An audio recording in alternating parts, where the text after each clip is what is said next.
Hey. Okay. So, welcome. Welcome to Rush to Judgment with Jessica, and I am Jessica. You can call me Jessica. No, just kidding. So again, not an expert, and nor do I specialize or claim to be any expert in any of these things. I am just here to watch along, judge, criticize, yell at, share my thoughts and opinions and criticisms, my critical thinking on any videos of anything that might interest me or anything I might find entertaining. So,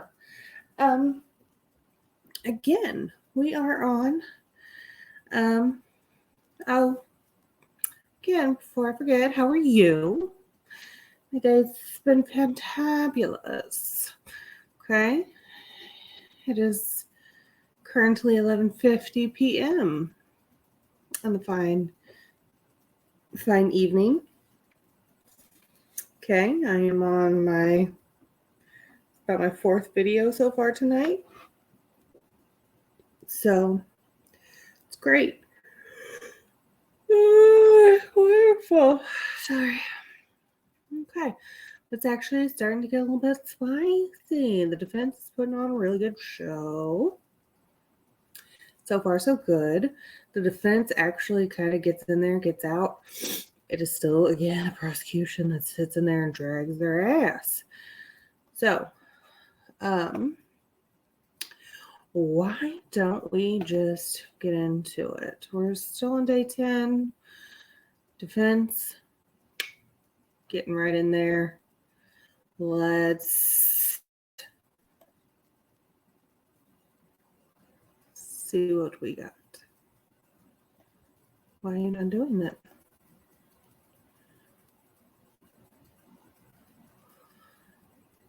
Up next, we've got more people. Okay. Oh. Call Doris Singleton, Your Honor.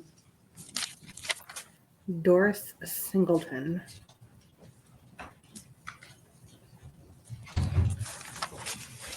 I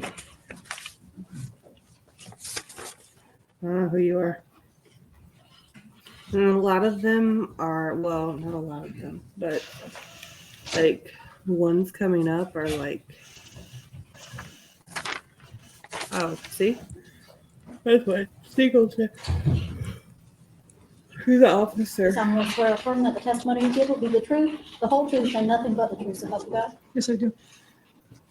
They're like recalls from the state. So. You may proceed. Thank you, Your Honor. This is just their time to ask direct. I'm sorry? So how are you doing? I'm doing okay. Questions. Thank you. And I guess you were just sworn back in. You've testified here before That the they jury couldn't. before, correct? Yes. When Okay. they were So let me focus you Asking her- after you had are doing their other ones. the conversation where you took an initial statement from Mr. Zimmerman. We talked about that in your initial testimony, correct? We did. And then you were also present with Chief Investigator Serino when he was doing some of his workup, including a second statement taken from my client. Remember that? Yes, I remember I was there. Okay. Was there a time that you were present where Investigator Serino was meeting with Tracy Martin? Yes, I was there when he was meeting with Tracy Martin. If you would, tell the jury the circumstances surrounding that. Sir, I'm going to object this calls for hearsay, and we can approach the bench for. Yes, you may approach.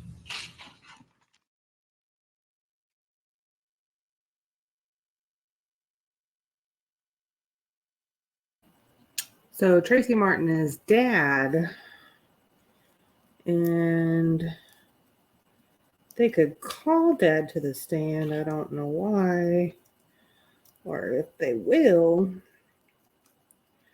I don't know if defense would call mom or dad to the stand. I don't know why they would, but it does call for hearsay.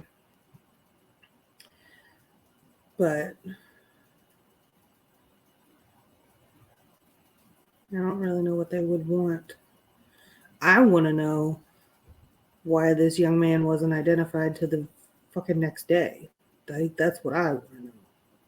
Starting out strong, 5 minutes in, I'm already cussing.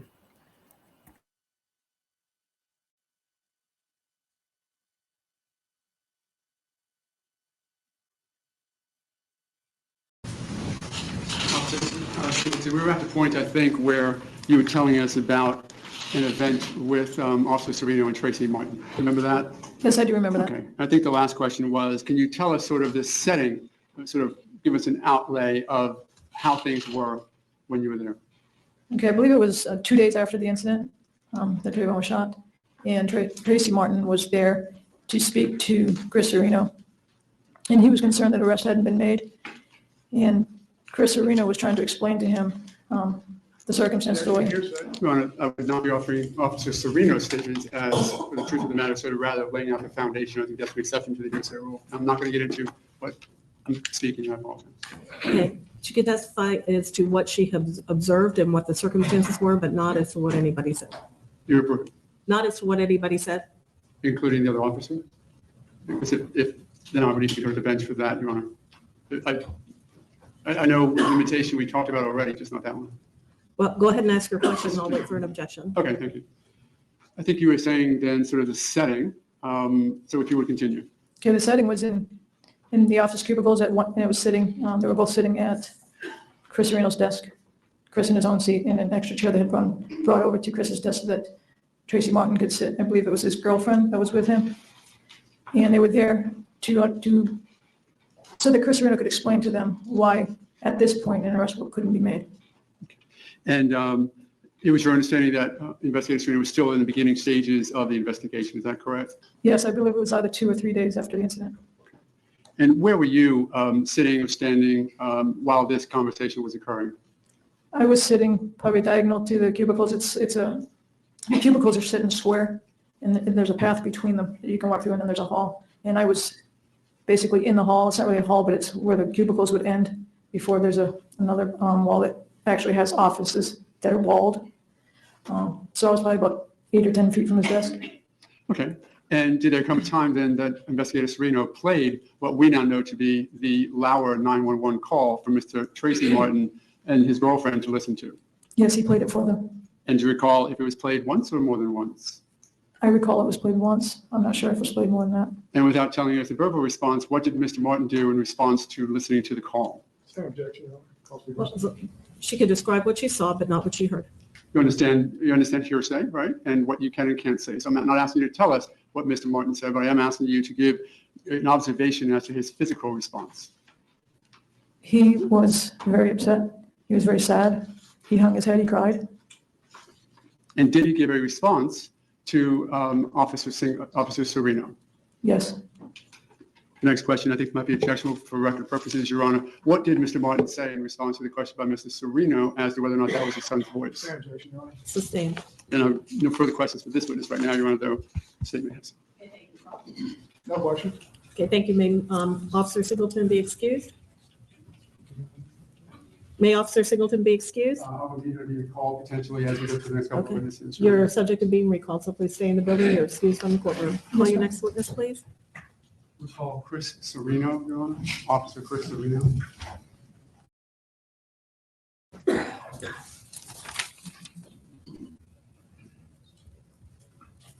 That was simply to get in that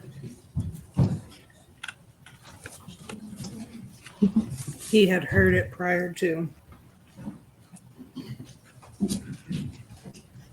Him and the girlfriend had heard it prior to. So they had been pre-exposed to it. I'm guessing.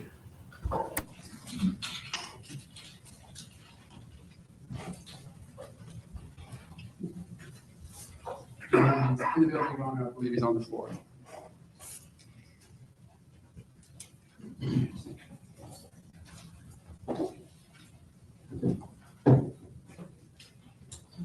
We approach Your Honor. Yes, you may.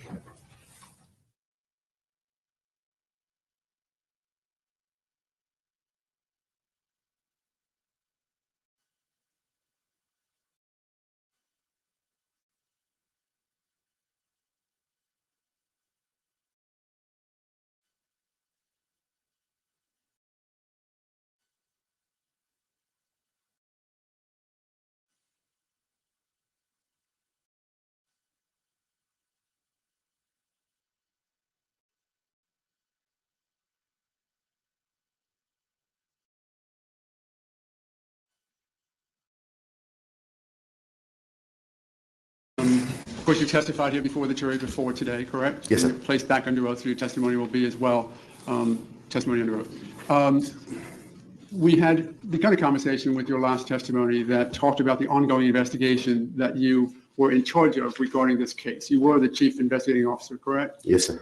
Did there come a time that you met with Tracy Martin and his girlfriend, Brandy Green, in your office? Yes, sir, there was. Do you recall about how many days after the event of the shooting that was? It was either the day after or the day after the walkthrough. I think it was the 28th. Okay. What was the purpose of you bringing Mr. Martin and Ms. Green to your office? To bring them up to speed as far as the progress of the investigation and where we were at that point. They had some concerns, did they not, as to whether or not Mr. Zimmerman at that point had been arrested? Yes, sir. And were you sharing with them your progress and what was done and what still needed to be done? Yes, sir. And can you outline the setting, where you were when you had this conversation with the two of them? We conducted a meeting in the conference room that we have in the police department on the second floor.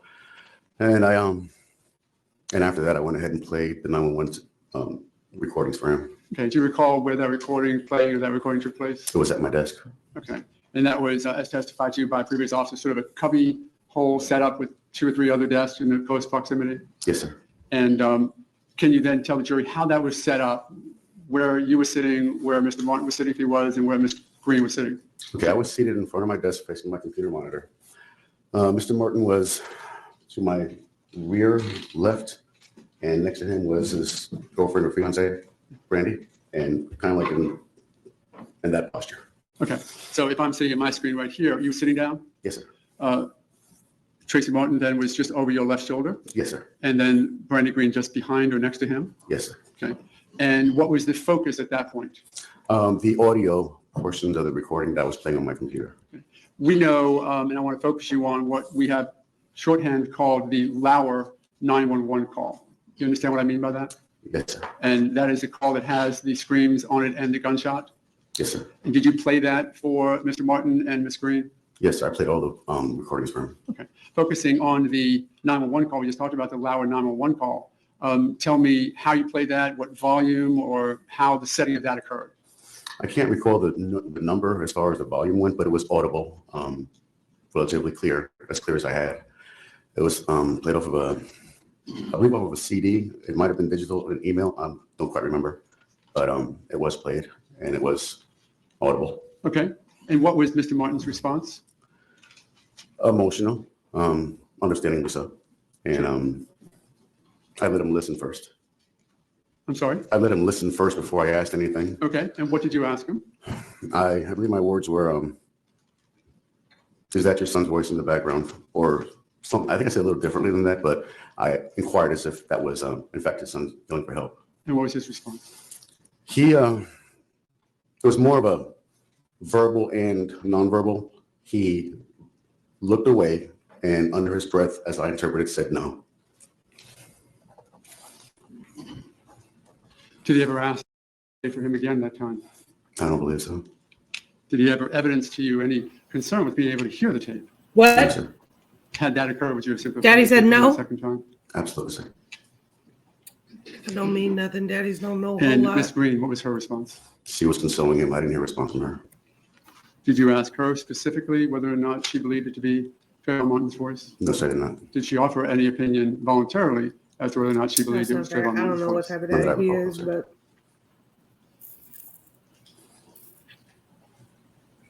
Do you know who else was present in the area, sort of nearby, within, let's say, They're not gonna earshot know. of the playing of the call? One of our sergeants was behind us. He was walking through. I guess he saw what I was doing, and he took it upon himself to stop. And I believe that was the only person that I saw. Do you recall what that sergeant's name was? Sergeant Leon Ciesla. he said Nothing further no. on. Good afternoon, sir. Good afternoon, sir. Let's talk about the last thing you mentioned. Sergeant Cecil was walking by and How he is it stopped. not Is that correct? hearsay? Yeah, I know he stopped. Yes. Okay, and Detective or Investigator Singleton wasn't around as you can recall. Is that correct? No, sir. She was not, correct? No, I didn't see her. Now, I assume by the nature of your profession that this is one of the most difficult things you have to do, By far, sir. Yes, it is. You to have to talk about the death of a loved one to a parent. Yes, sir, it was. Is there anything more difficult that you have to deal with as an investigator in a case involving the death of a person? Other than an initial notification, probably not. And I gather you try to, as best you can, to be as sensitive as you can, realizing how sensitive this issue is or how traumatic an event it can be, correct? Yes, sir. And did you attempt to do that as best you could? Yes, sir, I did. Okay. I gather you informed Trayvon Martin said that you were going to have him listen to some recordings. Yes, sir. Did you tell him ahead of time that there would actually be a shot? In other words, that he would actually listen to the death of his son. In other words, did you tell him ahead of time? I don't recall specifically informing him of that, no. Okay. But you played, I think you said 5 or 6 911 calls, is that correct? Everyone that I had, yes, sir. Okay. And at this time, do you recall the order or how you played them other than you played them all? I don't recall the order, but yes, I played them all. And would you agree that some of those recordings, such as Mr. Dyke's, was gut-wrenching, in other words, for a parent to have to listen to when they're talking about the death of their son? Yes, sir. Okay, they were pretty emotional. Yes, sir. And would you agree that Mr. Martin's reaction was appropriate in the sense of having to relive that, even though he wasn't there, but having to, again, understand that his son was no longer among us? In other words, that his son is dead in heaven, hopefully. Yes, sir. Okay, and would you agree that he reacted appropriately to that? Yes, sir. So you played the recording in which Mr. Dyke is, and the jury's listening to it, so I'm not going to play it again, but she's describing the death of this kid, or describing what she heard, whatever it was. Is that correct? Yes, sir. And then you're playing other recordings in which other people are describing what they saw, correct? Yes, sir. Okay. And I gather as you're playing this, Mr. Martin's getting very emotional. Would that be fair? Yes, sir. Was he having a hard time dealing with this? In my opinion, yes, sir. Okay. And I gather he didn't say, hey, hold on, this is too difficult for me. Let me come back another day. He went ahead and said, I'm going to listen to everything because he wanted to know what was going on in the case. Would that be fair? Yes, sir. And from your perspective, that was very understandable, correct? Absolutely. I Yes, mean, sir. his son has been killed, 2 days earlier, correct? Yes. And he's wanting some answers, as any parent should want. Wouldn't you agree with that? Yes, sir. Wasn't that reasonable on his part? Yes, sir, it was. That next thing he knows, he gets home and his son's is missing, and then he realizes his son's dead. Yes, sir. And it's not just from natural causes. Somebody has shot him in the He chest. didn't know till the next morning. The scope of direct examination. I don't know, I think this is pertinent to the issue that I'm trying to establish, the scenario that So then Mr. get Martin. to your next question, please. Yes. In other words, did you preface any of this? I know this is going to be very difficult for you, but please try to listen to all these recordings. I'm assuming you did that because you're a police officer's been around the block a lot of times. I believe I did, yes, sir. Okay. And he, even though realizing it was going to be emotional, said, I'll try to listen through this and try to go through it. Yes, sir, he did. Okay. And as he's listening through this, is the emotion kind of building up? Do you see that building up? It was a very emotional moment, yes, sir. And then you played at some point the recording of the screams for help, Yes, sir, I correct? did, yes. But also in that recording, there's actually a gunshot, correct? Yes, there is. Okay. And I gather you played as a good Sir. investigator. You played all the recordings from beginning to end, If correct? he Yes, could sir. identify So the that there would be no voice, issue you about would've what was called going him. on, that you actually were thorough in your attempting to tell Mr. Martin what had happened. My objective was to share all the information I had with him. Okay. So you were providing all those recordings. But you didn't, because you And- knew, I gather had he's listening this. to these cries and then he hears and the you didn't gunshot, call him, correct? And because you you keep playing knew it, right? they would Yes, sir. ask questions And I guess it was about obvious in the way you were playing it why that we were talking about his son they having didn't been find shot. him. Correct. I mean, yes, sir. was there any dispute about that? No, sir, there was not. That he understood that that was the death of his son? Yes, sir.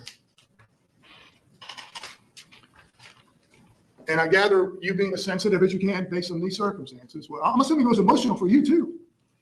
It was trying for me, yes, it was. Okay. Mhm. And obviously being a good investigator, police officer, having done this for a long time, you were trying to be as sensitive as you could in dealing with the death of a young boy that the father was there, in other words. Yes, sir. Okay. Young And man. then at some point you had to ask him some questions about the identification of the voice, correct? Yes, sir. And you, as best as you could, even though you knew Mr. Martin was upset and emotional, you still felt you had a need to ask him at that point, correct? Yes, sir. Okay. And I think you asked him something to the effect, you recognize the voice, or do I have it right, or am I misstating what you said? It was either you recognize the voice or is that your son's voice in the background? Okay.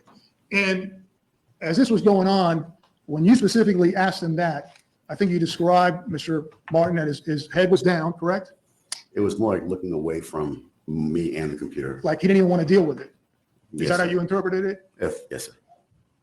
And then you stated that it was under his breath, I gather, right? Did I get that right? Yes, sir.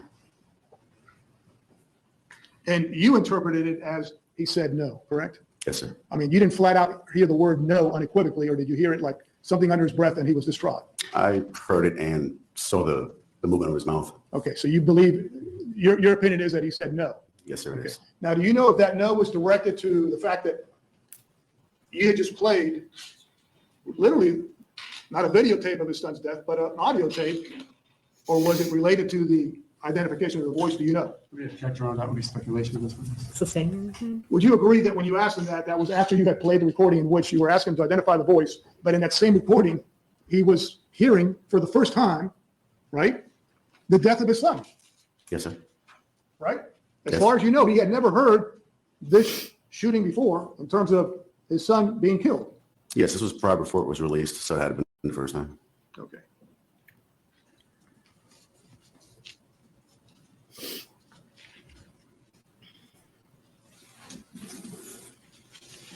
I'm gonna move it on.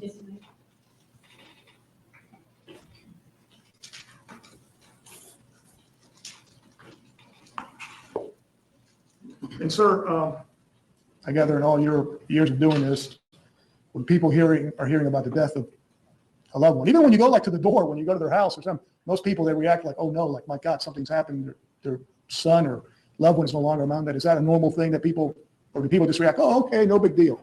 It's extreme grief, so yes, that is typical. And the word no is like, I can't believe it, like he's dead. Isn't that a normal thing? That would be speculation. It's based upon what his experience has been. So in that regard, I'll allow it. Right? It's normal for, when you're telling them about the death of a loved one, people say, no, like I can't believe it, that kind of stuff. It could be construed as denial. Right? Yes, sir. Like, that would be a normal thing based on your experience when people say no, correct? Yes, sir. Thank you, sir. No further questions. Thank you, redirect. Yes, please. But that's not what that was. When you Did talked about you- doing all of the 911 calls, you played all those 911 calls, correct? But Yes, it sir. was only after, and specifically after you played the Lauer 911 call, that you looked at Mr. Martin and asked if that was the voice of his son screaming in the background, It correct? was the most graphic, yes, sir. Right. And it was right at that precise time because you wanted to know what he thought of the voice on the tape, didn't you? Objection, leading question. What was the purpose of asking him? To clarify that it was, in fact, if it was or if it wasn't his son's voice. Right, because that was significant to your investigation, correct? Yes, sir. it You were was. doing it, as Mr. DeLeon said, as sensitively as you could, but it was something you had to do as the chief investigator. Yes, sir. Because you knew that if Trayvon Martin's father had said it, Objection, what, leading question. Okay, you need to rephrase your question. was it significant in your investigation that Mr. Martin said it was not the voice of his son? It became significant in the investigation because at that point in time, there really wasn't much of a dispute at that time of where that voice came from. Because it was your understanding in your investigation that other information, well, let me ask you this, what other information supported that was George Zimmerman screaming? Objection is the hearsay now. Only to the extent that he was the chief investigating officer, Your Honor. No speaking objections, Sorry. please. Overruled. It was statements that I obtained from the initial responding officers, coupled with statements provided by an eyewitness. You want names or? Sure. Okay, Officer Tim Smith, statements that he had heard the defendant make, and John Good, who at that point had provided him with the statement, both in writing and I believe taped also, that it was his belief that it was George Zimmerman when yelling for help. So with that information in mind, you were presenting this to Mr. Martin with what idea? What did you want to accomplish by presenting this to Mr. Martin and having him listen to it? For my own clarification, to make sure that everybody had it correct, or at that point, information that I had was correct. And did Mr. Martin's response fit into the other information you already had available? At that point in time, yes, sir, it did. And to the extent that he said no, you understood that to be what? When he said no, what question do you think he was answering? That the voice in the background was not that of his son's. Did he ever contact you in the days or weeks after that to ask you whether or not he could listen to the tape again? No, sir, he did not. Did he ever say anything to you about, I want to change my mind, and I want to listen to it again to see anything else about that tape? No, sir. Did you question directly Ms. Green in regard to her thought as to whose voice that was? Not that I recall, sir, no. Did she counter or contest Tracy Martin's acknowledgement that it was not his voice? Objection. Calls for hearsay and also an assumption on the part of Ms. Green. I'll rephrase it. That the objection sustained. Did Ms. Green counter, did she say anything that evidenced to you as the investigator that she disagreed with Mr. Martin? No, sir.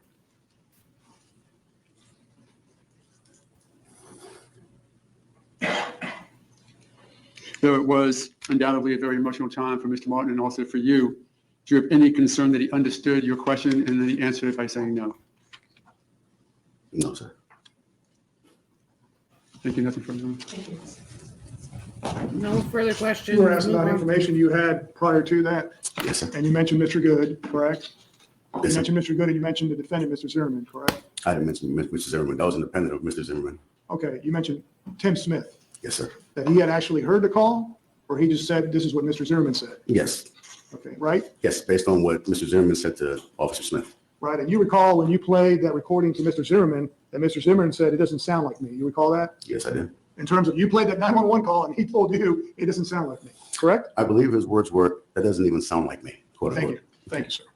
And finally, sir, you were asked about Ms. Green, who you knew as the fiancee or girlfriend of Mr. Martin, right? Yes, sir. And would you agree that she was Do you know what it consoling Mr. means to Martin? take something out of Correct. Yes, sir. context, So, sir? in terms of what she said, she heard or not, she was focusing on providing whatever comfort she could Yes, sir. to the father of the father of Trayvon Martin. Yes, sir. Would that be accurate? Yes, sir. Okay.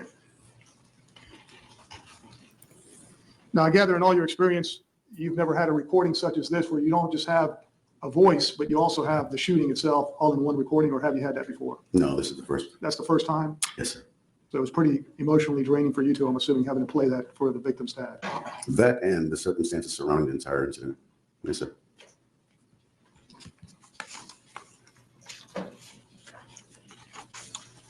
There's not really a SOP or any kind of written directive in the police logbook or whatever, or casebook on how to deal with things like this, is there?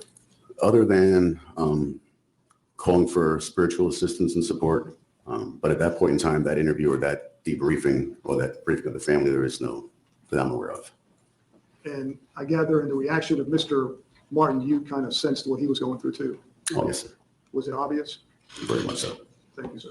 Do you redirect? Only on one issue that was just brought up. When Mr. Zimmerman said to you in the challenge interview that you had with him, doesn't even sound like me, remember that, just brought up by Mr. Del Rionda? Yes, sir. You did not take that as an indication that Mr. Zimmerman was denying that it was him on the voice, did you? Leading question. It's the same.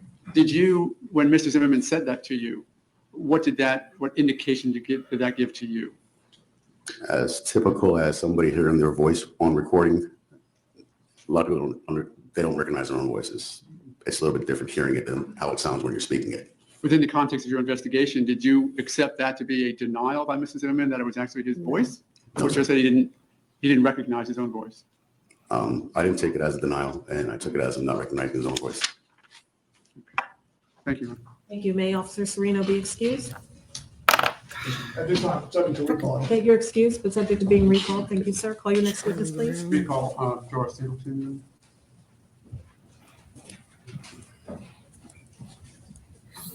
Such a douche lord, man.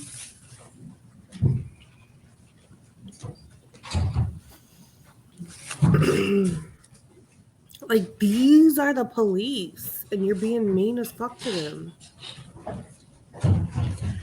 Officer Singleton, I'll remind you that you're still under oath. Please come up and have a seat. She was just up there. What you mean? I'm so confused. You may inquire. Old neck. We had left you after you had set the setting for Officer Serino and Mr. Martin and Ms. Green getting ready to listen to the 911 call, the loud 911 call. Remember that testimony? Yes, I remember. And again, just tell us about how far away you were from that event. Closer than I am to his desk right now. I think you said on earlier testimony about 8 or 10 feet. I believe it's 8 or 10 Let feet. me, if I might approach the witness, I'm going to ask her to stop me at about the distance. Hey, about right there. Okay, so you're sitting there and then Officer Serino's desk would be about here. That's where they're sitting, yes. You weren't actually part of the conversation though, were you? No, You sort of observed it from afar or from 10 feet away? yes, I didn't feel like I should be too close to him. He needed a space. Okay. But you were listening? Yes, And do you recall what it was that you heard Officer Serino ask Mr. Martin after playing the loud 911 call? if he recognized the voice. Okay. Again, do you have the exact words or you remember? I don't know if those were exact words, but that was the question, if he had recognized the voice. Okay. And Mr. Martin's response? That it was not his son. I think earlier you said that he actually put his head down or something. Yes, and he was crying and he was sad. He had his head down. He was wiping his face with tissues. His girlfriend was behind him trying to comfort him. She was kind of rubbing his shoulder some. Presuming that was Brandy Green, I believe that's who it was. okay, did she say anything about whose voice she thought it was on the tape? I don't recall hearing her say anything. But again, Mr. Martin's words were That was not his son's voice. nothing further on. Good afternoon again, Officer Singleton. You recall actually Tracy Martin saying that was not his voice, that is not his son's voice? Yes, Okay. And you clearly heard him say those words? I don't know his exact words, but he was telling us that it was not his, or he was telling Chris that it was not his son's voice that was screaming Phil. I mean, he said words, in other words, like you're saying? Yes, Okay. And then after that, he put his head down, is what you're saying? I think it was even while listening to it Okay. that he was already crying, as you could hear the gunshot. And so obviously you were sensitive of that too, the fact that they were playing this recording to the father of the person that's being shot on the tape, correct? Yes, I was choked up myself. I had to stand back and I felt, I could feel how he must feel because I have children. And I was choked up by it and I felt horrible for him. And you could see that and sense that in Mr. Martin. Yes. Okay. And now were you there for the playing of all the recordings or just part of it? I don't know if there was more recordings. That really stuck out in my mind because I remember feeling so awful for him that he would have to hear that. So as far as you can recall, the only one you recall is the one where they were playing the recording of the screams, but also the shooting of Yes, Mr. Martin's son. yes, and that's why it stood out in my mind. And what stood on your mind is the pain that that father must have been going through at the time. Yes, to know that he was hearing the sound that ended his son's life was tough to watch. I'm sure it was. And did he, in your opinion, react as Couldn't any imagine. grieving father would react? Yes, he was very sad. Now, Nobody he is didn't get up putting and into start screaming question or anything, his correct? He sadness, just basically put his dickwad. head down and just started crying, right? He was, I could see him wiping tears from his eyes. And I mean, he didn't, Why is he this didn't even lose in it. I'm sure he was trying to question? hold himself together. He's in the middle of the police department. But you could see that he was upset, of course. And as you indicated, even while you were doing it, even from a distance away, it was hard for you to listen to that, correct? Yes, and I had already heard it. I don't understand And I think you've already stated you felt awful for him, correct? lawyers. I can't imagine having to go through that because I have children and I couldn't imagine.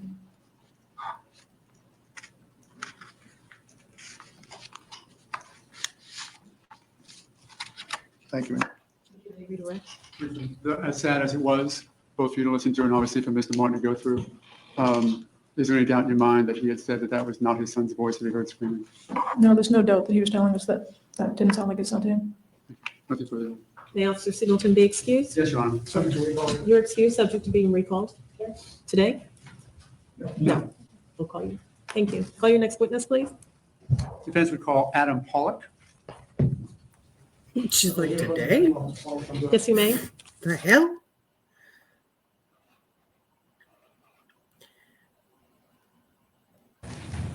You may proceed.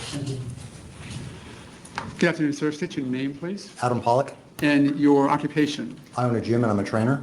Okay, tell me how long you've been involved in, you say owning a gym, how long have you owned a gym? Trainer? I've owned my gym right now for over 14 years. And what's the name of it? Cocapelli's Gym. Here in Seminole County? Yes. And Gym. let's talk a bit about your background, how you got into owning a gym. So maybe we'll go backwards in time. You've owned that gym for about 14 years? Mhm. How about, you don't need to say the yes Yes. or no, just so the court reporter, I can understand it, but we need to get on record.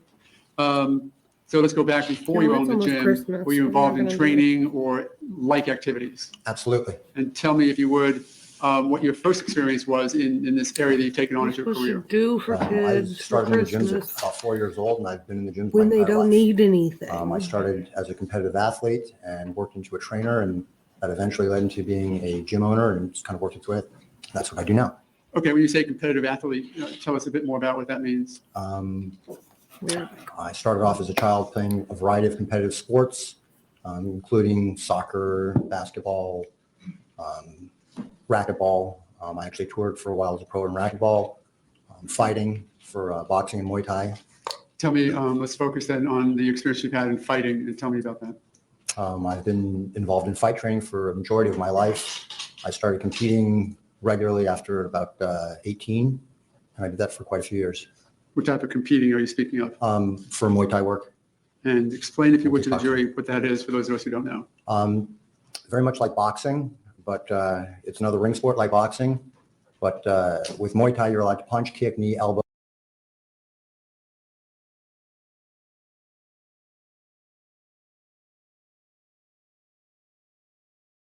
Clinch, you can hold and hit. Is that, I guess, closer to what we might call kickboxing? Yes, And you competed in that correct. for how many years? I don't know exactly, quite a few. Okay. During that time, what other training did you do, or how else did you involve yourself in this industry? I've been around weight training my whole life. My brother's a former Mr. USA and a nationally ranked bodybuilder and powerlifter. So I just grew up in the gym. So I have a fairly extensive background, as far as the weight training, and I also have a background with competitive kettlebell lifting. Okay. Have you ever assisted in other activities around the ring or for other fighters who are in the ring? Absolutely. What would that include? I've worked corners for many, both amateur and professional fighters, all different levels of competition. What does working the corner mean? When you take the fighter to compete, somebody has to take care of the athlete. So when they come back to the corner between rounds, Okay, we're actually well, preparing them to go out to compete. Now, I'm And when they no come back to the corner expert, between and I'm rounds, you have not to go and good make at the sure water and bodybuilding and the cuts, gym bruising, stuff. icing, et cetera. You have to address accordingly, in a very short period of time, and then send them back out to do the next round. If I asked you to guesstimate It how looks many a times you little were small cornerman, to Too me. many to count. okay? And this is again during the Maybe same it's time that just you've the been involved in this nutritionist industry, type. both doing Muay Thai training and know. competing and other fighting? Oh, yeah. Yeah, this has been consistent over the last 20 plus years. If I was to say the term MMA to you, what would you interpret that to mean? Mixed martial arts, which is a competitive fighting sport that has gotten extremely popular recently. And is that the stuff that we see if we watch such things on TV, where you see sort of almost a mix of kickboxing, regular boxing, and whatever else you can do? Yes, in mixed martial arts, it's basically you can do, almost an amalgamation of boxing, kickboxing, wrestling, jiu-jitsu, submission grappling, to where, you can punch, kick, etc. And then when you get onto the ground, you can work submission holds, chokes, arm locks, leg locks, things of that nature. And so within the context of MMA, there are a lot of different disciplines, or are there many different disciplines that can be folded into MMA? Absolutely. Some of them would be traditional boxing and, as you said, wrestling. Correct. And then some of the more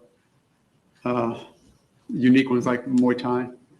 Absolutely. The beauty of a mixed sport is that you can have different attributes where somebody can be extremely good at one attribute and not very good at another and still be able to do well in a mixed type of environment. And the MMA, by definition, allows for many different disciplines and your strengths and weaknesses in those different disciplines to come to the forefront in the ring, right? Correct. Are there, within that context of MMA, are there particular moves or holds that are sort of identified or universal?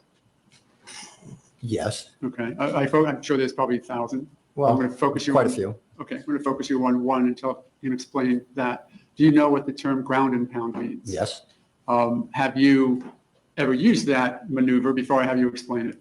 As far as have I had to use it personally? I guess, yeah. Well, I didn't, when I was actively competing, I didn't compete in mixed martial arts myself. Gotcha. I have trained quite a few others and who have competed in mixed martial arts at, extremely high levels. Okay, what is a ground and pound? Basically for ground and pound, what you're going to be doing is taking an opponent, putting them on the ground, controlling them. So you're going to be mounted on top of them. Let's take that a little bit slow. When you say get an opponent on the ground, I'm presuming that they're just not going to say yes if you ask them. So what do you mean? Absolutely not. So how do you, in a fight situation, how do you get the opponent on the ground? Well, you're going to have some means of taking them to the ground, where first you get them on the ground. Once you get them on the ground, then you're going to go and keep them on the ground. And then while you're keeping them on the ground, then you'll go and start striking them from the top downwards. In mixed martial arts, is there an art to the idea of getting in the first punch or the first blow to take control of a match? Absolutely. And tell the jury about that. As far as the art to How do do you that? do it? What do you do? And why do you do it? Well, obviously, the reason you're going to do that is to control what's going on with your opponent. So if you're effective with the first blow, that can potentially end the fight immediately. In mixed martial arts matches, are there referees? Absolutely. Are there times? Do they last a certain? Absolutely. And how does the fight begin in mixed martial arts? They begin standing up, where you'll have, nowadays, you have a cage, it's very popular. With the UFC is the octagon, and you'll have opponents on either side, and then referee will stand in the middle, the bell will sound, and they'll come out and they'll fight. So there's a bell that documents that the round has begun? Correct. Is that such that both opponents would know that? Correct. Okay, so now let's talk about the attempt to gain the upper hand, I guess you said, in the first blow or the first punch. I may have interrupted you. Were you explaining that? Well, rephrase the question, please. Okay. What is the benefit of trying to get in the first blow or the first punch on your opponent? Well, if you're effective with it, that's going to go and put you into a much stronger position over your opponent. On occasion, do those first blows put you in a position where you can get the opponent on the ground? On occasion, those first blows end a fight. I was talking again about ground and pound. Once you get the opponent on the floor, you said you mount them. Explain to the jury what you mean by that. Okay. In positioning, if you have an individual ends up on the bottom, well, if you end up on the ground, you're going to end up in one of two positions, either on the top or on the bottom. If you end up in the bottom, you'll have somebody above you, and depending on what position they're in, they'll be either more or less advantageous for the next movement they're going to have to make. A mounted position would be something where if a person is lying, say, flat on their back, the person above them would have their legs above the other person's hips. So sitting across the waist, chest, as opposed to what's considered the guard position, where the person on the top would be between the individual's legs. At the risk of personal injury, I'm going to ask the court to allow you to step down from the stand to give me an example of a mounted position. Okay. How do you stop an MMA fight if you need to? How do you stop him? Yes. Well, the way you stop an MMA fight, if you're the one who's losing, is you can tap. You can say, I quit. You can turn away where you face the other direction. Keep all of that in mind as we go through this, okay? Tell me where you want me as far as I want you to show the jury what a mounted position is as you being on top and me being on the bottom. Okay, so we'll have you just lay down. We'll have you on your back. And it might be helpful for them if you're sideways. Okay. So that's fine. So a mounted position, I would be in a position much like this. And you said a moment ago that your legs are outside of my hips, correct? Right, as opposed to a guarded position where I would be between his legs, which would be much more of this nature. Where here, he's going to be able to use his hands and his legs and his arms to defend. Here, he's not going to have the same ability to use the hands and legs to defend. Here, he'd only be able to use his hands and he'd be impaired somewhat because I'm going to have both my hands and legs available. If you go to the mounted position again for a moment and tell me why that is a more powerful position? Well, here I've got a scenario where there's a lot more that I can do to him than what he can do to me. Where you can see in the other scenario, there's more he can do to defend, to escape, to get out of that position. And while I'm here, how can a person on the bottom attempt to get out from a situation like this? There's a number of different things a person can do. One of them would be to attempt to pull the person down to bridge and roll over. Another one would be to attempt to escape your hips, which is similar to what's called shrimping. Shrimping. Where basically you get on your side, push one of my knees down, try to get your hips up, to get your leg around, to put me back into a position where I would be in what's called guard. Okay. Tap. And tapping, and here. Thank you. Yes, sir. Thank you. Yes, sir. Turn back. I would like to tap my foot. Why, just so we're clear, is the mounted position a powerful position when you're in a fight? Well, first and foremost, you're on the top. And when you're on the top, you have gravity working for you. So if you strike downward, it's going to be extremely effective comparatively to trying to punch up in the air. With the concept that you mentioned a moment ago, what I could do on the bottom of shrimping, is that a way of, in layman's vernacular, just sort of trying to move myself away and throw you off balance? Correct. And if I can, in doing that, can can I then get your legs up at least momentarily or get you off balance? Oh, yes, absolutely, if you do it well. Is there a benefit to me trying to simply push myself back this way, away from you, in effect bringing your legs from over my hips to at them or even under them? Absolutely. And tell me about that. Well, if the person who's on the bottom can get into a position from, instead of being mounted, into it's called the guard position, then instead of just having the hands to attempt to defend, they can have the hands and legs to help to defend. And that would also expose the hips, correct? If you would be able to accomplish that? What do you mean by expose the Well, hips? you would get the person on top mounted, you have them further down your legs and not on top of your hips. Correct. Because when on top of the hips, what can the person on the bottom do? They're still mounted. If the person is on the hips or above, it's still mounted. You're not out of the mounted position until the person's actually between your legs. And then when in a mounted position, then is that where a ground and pound can occur? Is that Correct. part of it? Correct. So then explain exactly what a ground and pound is. Well, if you've got somebody who's controlled and they're kind of stuck, they're to a certain extent quasi-helpless. I mean, there are things that can be done from the bottom, but it's going to require a bit more skill versus someone who doesn't have the skill. Generally, if somebody has the skill to put somebody else on the bottom, they usually have the skill to keep them there. Not always, especially with, accomplished athletes. At that point, you're talking about equally trained fighters, Correct. correct? One who knows enough on how to get somebody in a mounted position and the other one knowing, because they're in the ring, how to maybe get out of it. Correct. Let's talk a bit more now about Mr. Zimmerman. You know him, do you not? Absolutely. And do you recall when you first met him? Yes. About when was that? That would have been, I want to say, roughly October of 2010. Okay. And he came to your gym? Correct. And what did he come to your gym for? He came to the gym to lose weight and get in shape. And did you assist him in that regard? Absolutely. How so? I put him on a program where we trained him and we gave him a diet to help him to lose weight and get into shape. Okay. And can you tell the jury then the regimen that you initially came up with for him, both diet and exercise, Sure. and how that was accomplished? We started off as far as his exercise regime.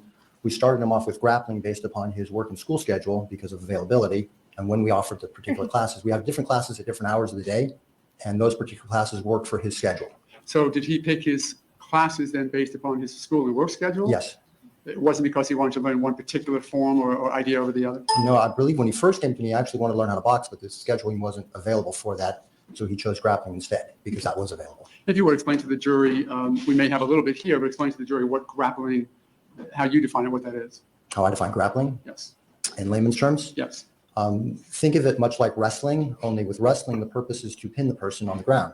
With submission grappling, the goal is for submissions, chokes, arm locks, leg locks, basically make the person say uncle, if you will. Okay. And any particular moves that you learned within grappling to accomplish that? Absolutely. And can you give us some and describe them a bit so that it's Sure. not just words? There's going to be positioning moves to learn how to control your opponent and how to avoid being controlled.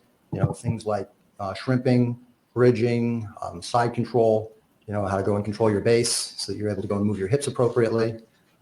And then, of course, you're going to get into, submissions, chokes, arm locks, leg locks, things Okay. of that nature. Did you said that Mr. Zimmerman involved himself in grappling? Correct. Do you recall about how long that training was, how many hours per week or month? Well, we had the grappling classes were only offered 4 days a week. And for the most part, I think he may have trained 2 to 3 days a week at the most. Okay. And how long were those classes? How long is a normal training session? Yes. Normal training sessions are 2 hours long. And did you sort of supervise seeing how he was doing in the grappling? Well, I supervise all of it. Okay. Then tell the jury, if you would, just how accomplished he was at grappling. He wasn't. He was a ranked beginner. And what do you mean by that? Well, there's a difference between an accomplished athlete and wasn't. somebody who's just not physically an accomplished individual. If you look at a professional athlete in any sport, it's really easy to say, well, this guy's just done, a certain amount of work, but there's also a certain amount of predisposition that they have of athleticism, strength that kind of feeds for that. And then the more they train, the better they get and the stronger they get and the faster they get and things of that nature. So let's say we figured a scale of 1 to 10. If you start off on a scale of 1, you're going to do a lot more work to get to 10. If you start off on a scale of 5, because you've done a bunch of work previously, there's less work it's going to take to get you to 10 comparatively. Okay. Usually when you see an accomplished athlete, when they come into a gym, they've already had a history as a child of all kinds of athletics that they've been exposed to. And if you have an adult that hasn't had that type of background exposure, they're going to have a bit more work and they're probably never going to get to the same degree of accomplishment that somebody who had that childhood background has had. Along that scale of 1 to 10, when George Zimmerman first got to you, what number would you assign to his abilities? 0.5. Less than a 1. Yes. After, I'm going to sort of fast forward, as a grappler, having been through, well, let me ask this. Tell us about the length of time where Mr. Zimmerman was involved with your gym. George actually trained, once I looked up the information, it was just under a year, actually about a year that he was actually, part of the gym as far as training goes. Okay. And of that, he had some time that he had put his membership on hold because of his schedule and whatnot. Okay. For future purposes, and to keep the record clear, I know that you may call him by his first name, but we're going to use first and last name. Yes, sir. George Zimmerman, if you would, just so we keep it very clear. Yes, sir. He was there for about a year minus a few months of hiatus, did you say? Yes, During that time, then, I understand that he did some grappling, correct? Correct. And he did some other type of training? boxing training. Okay. Anything else? He would occasionally come in to use the facility on his own. So let's talk about boxing. He came to you, I think you said a 0.5. Correct. And do you remember when he left approximately? When he left, When he stopped coming to the gym? well, after the incident. Okay. In the months prior to the incident, presumably that happened in February of 2012, was he coming then, or was that when he was on hiatus? That's when he was on hiatus. So going back in time, do you know about the last time he was at the gym? I don't have an exact date because I don't keep those records necessarily. He'd asked me, I want to say, to put his account on hold for November, December, and he might have just started coming back in, January-ish. Of 2012, meaning that his account was on Correct. hiatus in 2011, November? The end of 2011. So during that approximate year, give or take a few months that he was involved with your facility in grappling, he got from a 0.5 to what rating would you give him on your scale? Maybe a 1. And why Maybe so little 1.5? progress? Well, it's not that he made such little progress. It's a tremendous amount of work. It's really easy to get the concept that somebody joins up to Gold's Gym and then they're automatically a professional bodybuilder. Or if somebody joins up to a fight gym, they're a world champion fighter. It just doesn't work that way. It's a tremendous amount of work. It takes a lot of dedication, a lot of athleticism. And did he simply not put that level of work into it? No, he was very diligent, very coachable, very pleasant to work with. There's just a certain strength level and athleticism, and it takes a tremendous amount of time to develop that. And he didn't have that history and background of childhood athletics that helps to create that. So on a similar scale, if you would, not in the grappling environment, but just in general athleticism, I think you've identified that you have a feel for where people fit in their abilities based upon their history and athleticism. Mm-hmm. On a scale of 1 to 10, where would Mr. Zimmerman fit? Like I said, about a 1. Generally in his overall athleticism as well? Well, as far as what I'm looking at in the gym, yes. Mm-hmm. Let's talk then about his proficiency in the boxing that he took. Mm-hmm. First of all, tell us what it is, what you do when you start out, and what do you progress to as you learn more about boxing? The way we first start in my facility is we start just simply getting proficient within your own body. So if you don't have control of your body, it's going to make sure it's not going to really facilitate other things working well. So if I started somebody in the boxing ring sparring right off the bat before they know how to punch or defend or move, that's going to produce a pretty unpleasant result. So instead of creating that type of situation where it's a liability and people are just getting damaged, they'll start off learning how to control their body. Calisthenics, footwork, ab work, just learning structural integrity and aligning their frame. Okay. At the beginning. And tell me then how Mrs. Zimmerman came to you in the beginning, again, on a sort of scale of 1 to 10 as far as his boxing proficiency. By 0.5. Okay. And what did he do Well, then damn. along the way to progress? He basically just took the normal classes that we offered, and he was diligent about training and working hard. He was a hard worker, but even a hard worker, without having some of that background, it's still going to take a certain amount of time of development.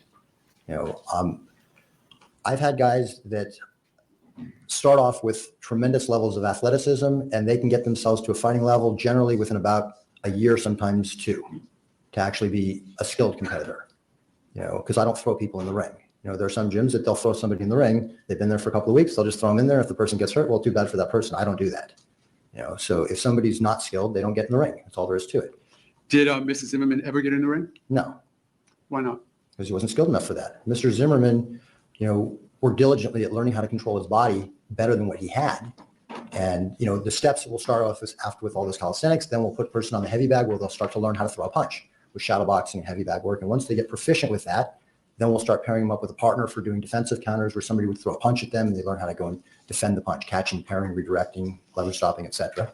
And then once they got proficient with that, then we'll start learning how to move with slipping and weaving and shuffling and putting some more movement to it. And what point did George Zimmerman get to in that training sort of progression? He never got off shadow boxing, hitting the heavy bag, and learning how to punch. So tell me or explain to the jury what that means. He's still learning how to punch. He didn't know how to really effectively punch. And what is hitting the heavy bag? You have a heavy bag, you stand in front of it, you get your hands wrapped up, you put on some bag gloves, and you punch the bag. And learning how to have proper biomechanics to use your frame appropriately, so you're not going to, to deliver some power to the target without hurting your So, hands or elbows or when shoulders or things of that nature. Prosecution Did he said ever they're get to talking the about he progress was to the point where he doing could training box and he somebody was else? doing this. Absolutely not.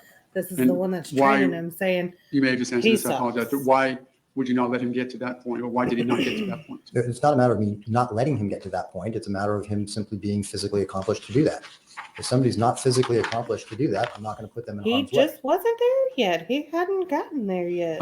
Did he ever do any, and I think your answer was the same. What was his progression then from the 0.05? What did he progress to as a boxer? Well, he never got off of learning how to punch, so not very far. I mean, he improved his physicalness considerably, where he lost a lot of weight because of the diet and the exercise. But regardless of body weight, there's a matter of athleticism, and you can lose all kinds of weight and still not have the athleticism to be ready to climb into the boxing ring with an opponent. When he came to your gym, was he grossly obese? Absolutely. And was that a main focus of his workout regimen? That was the main focus of why he was there, is to lose weight and to get in better shape. And was he in fact at least accomplishing that? Absolutely. And he was doing very well with that. And could you tell what part of that, to the extent that you were aware of it, what part of that was dietary changes and what part of that was the exercise program? It's both. Did he try any other, I'm going to call them disciplines? You had mentioned, I think you mentioned Muay Thai or anything like that. Did he ever endeavor into any of that? Well, with Muay Thai in my facility, if you can't box, you're not going to learn how to kickbox. You're going to have to learn how to punch before we're going to learn how to kick. So they would go step by step once again. So he never got to a point to where I would start him on learning how to kick because he still didn't have a handle on punching.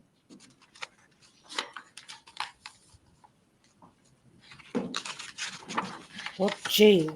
Any other progressions in his training while he was at your gym that we've not talked about? I'm not sure I understand. Anything else that we've talked about him, a little bit of grappling and boxing, and you gave us, I think, your indication as to how much he had progressed. I'm just curious if there's anything else that I've not asked you about as far as what he learned there or what he progressed in. No, that's what he was working off of. Those were the forms of exercise that he was engaging with.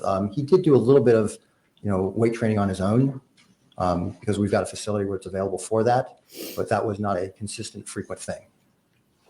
And in your corner work, I presume that you've seen people getting injured in fights, correct? Absolutely. Almost every time? No, depending on the skill set of the athlete that's out there. I've had athletes get out there to fight and never even get hit and knock their opponent right out.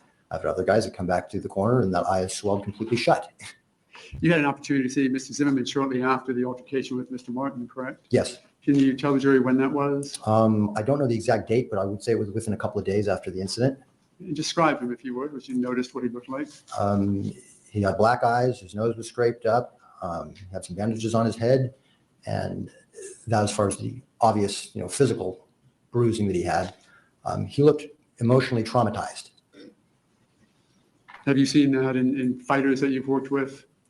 I've seen that in people, and generally not in fighters after they've been competing for a while. A little bit different. He had the look of a human being who had been through an extremely traumatic experience and was traumatized from it, almost like a state of shock that was continuing.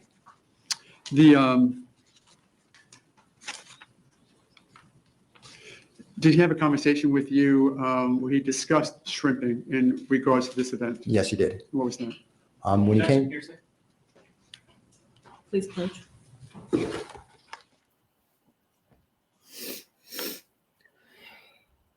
Look at him. There's the bottles right up there. I'm checking here, say.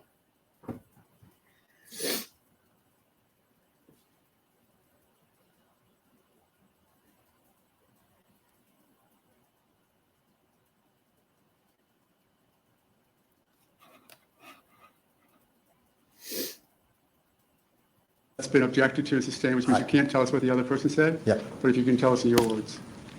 he was, and I really don't like to use this type of terminology. We've heard words that we I'm normally sure. don't use. Soft. He's just physically soft. He's not he was a overweight, large man when he came to us, and a very, very pleasant, very nice man, but physically soft. He was predominantly fat, not a lot of muscle, not a lot of strength. A moment, Your Honor. You're rude. He's fluffy. If, within the context of at least organized fighting, you had mentioned a couple of different ways to end a fight, like tapping out. Yes, sir. Does screaming for help work? If you're in a competitive situation, you can verbally tap out by saying, I quit, and then the referee will step in and assist. Nothing further, Your Honor. Thank you, Cross. Thank you, Your Honor. Afternoon, sir. Good afternoon. I'm going to let you plug your gym for a minute. Would you tell us what your slogan is? I'm sorry? Tell me the slogan of your gym, if you would. The slogan of our gym is learn without getting hit. You ever call it anything about being the most complete fight gym in the world? Well, some time ago, we've got a rather large facility. And so some time ago, we set up on our website because there was really no facilities around that had full weight training facilities and full fight training facilities. So we put it as the most complete fight gym in the world. At that point, that was accurate. Things have changed. And now there's a lot of gyms that have followed suit to what I do. And they've updated their facilities now to have weights and whatnot as well.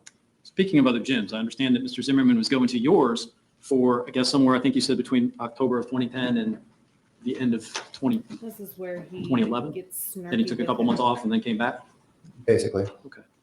Do you know, if at all, he might have been going anyplace else, whether that was another gym that you meant, like you mentioned, or just working out at home or working out at, for example, some apartment complexes or communities have fitness centers, that sort of thing? Any idea whether he was doing any of that? Not to my knowledge. We've got a very unusually complete facility, and it makes it really easy, and we kind of give a lot of leeway of access to the facility for the members. So he's got access to a place that would be unlike any place else that would be available to him. So it wouldn't make a lot of sense for him to be going somewhere else, and he was a very loyal type of individual. So I don't foresee him going some other facility. Would you have encouraged him to work out sort of on his own? I mean, something simple as going for a run on his own or lifting some weights at home or anything like that. If generally, I encourage my students to come to as many training sessions as possible so they can have supervised instruction so that they're not creating bad habits. Would you tell him not to work out alone? I would tell them to come in for more training sessions at our facility. The weight that the defendant lost was in the ballpark of 90 pounds or better, right? I don't have an exact measurement, but when he first started, he was in, I want to say between 250 and 260 pounds, and he would have lost, between 50 to 80 pounds. And actually, I think you testified before that his body mass index was somewhere between 15 and 20% body fat. I don't have the exact amount because I didn't do a body fat analysis on him, but I would think that he probably had a little bit more body fat than that. Okay. Do you remember talking about somewhere between 16 and 20%? I remember hearing and looking at a deposition on that, and I saw the numbers on there. And when I saw the numbers on there, it seemed a little odd to me because it seemed a little bit low for him. You certainly don't deny that that's what you said, right? I'm not arguing whether I said that or not. As far as, I guess let's talk about the first blow advantage type of thing first, right? The first blow can be a very good advantage in a combat situation. Correct. And you would have taught, I guess, all of your students this fact. Well, I'm not going to start teaching somebody about strategy if they don't have a base of fundamentals. Would they have absorbed this or seen this or heard it talked about? Any chance of that? Is there a chance of that? Sure, you can turn on the TV and figure some things out, but that's not something that I'm going to teach a beginner as far as strategy goes if they don't have the basis of fundamentals. It's not a big advantage, though, if you don't execute it properly or well. Well, it's not going to do anything for you if you don't do anything with it. Could put you actually in a worse position. Potentially. Leaves you kind of open for a quick counterattack. Potentially. As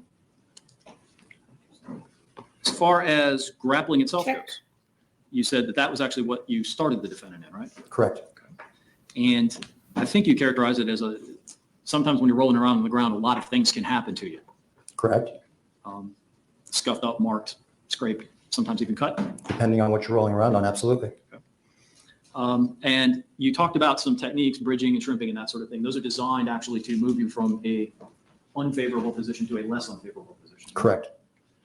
And they're designed to effect that change of position as quickly as you can do it. Correct. Because when you're grappling, that's actually a fairly physically exhausting situation. Absolutely. And is that why they fight in, I guess, some we could call it short rounds, but obviously you've been a professional, you know that sometimes even a 3-minute round can seem like forever. A 1-minute round can seem like an eternity if you're not in condition for it. Right. And It's very so the true. goal of some of those techniques that we're taught, the shrimping, the bridging, that sort of thing, is actually to take yourself from being, as you put it, perhaps if someone had you in a mounted situation, to be able to reverse that or at least get out of where you are. To get into a not quite as bad situation for sure, or reverse it. And you said you also taught submission, arm locks, and that sorts of things, right? Correct. Those are also designed to be applied in a grappling scenario, even perhaps if you're not able to do much of anything else. In other words, when you can't strike, sometimes you could use a different type of hold. I'm not sure I understand what you're going at with this. Okay. If you can't, you mentioned that a person on the bottom sometimes, it's going to be hard.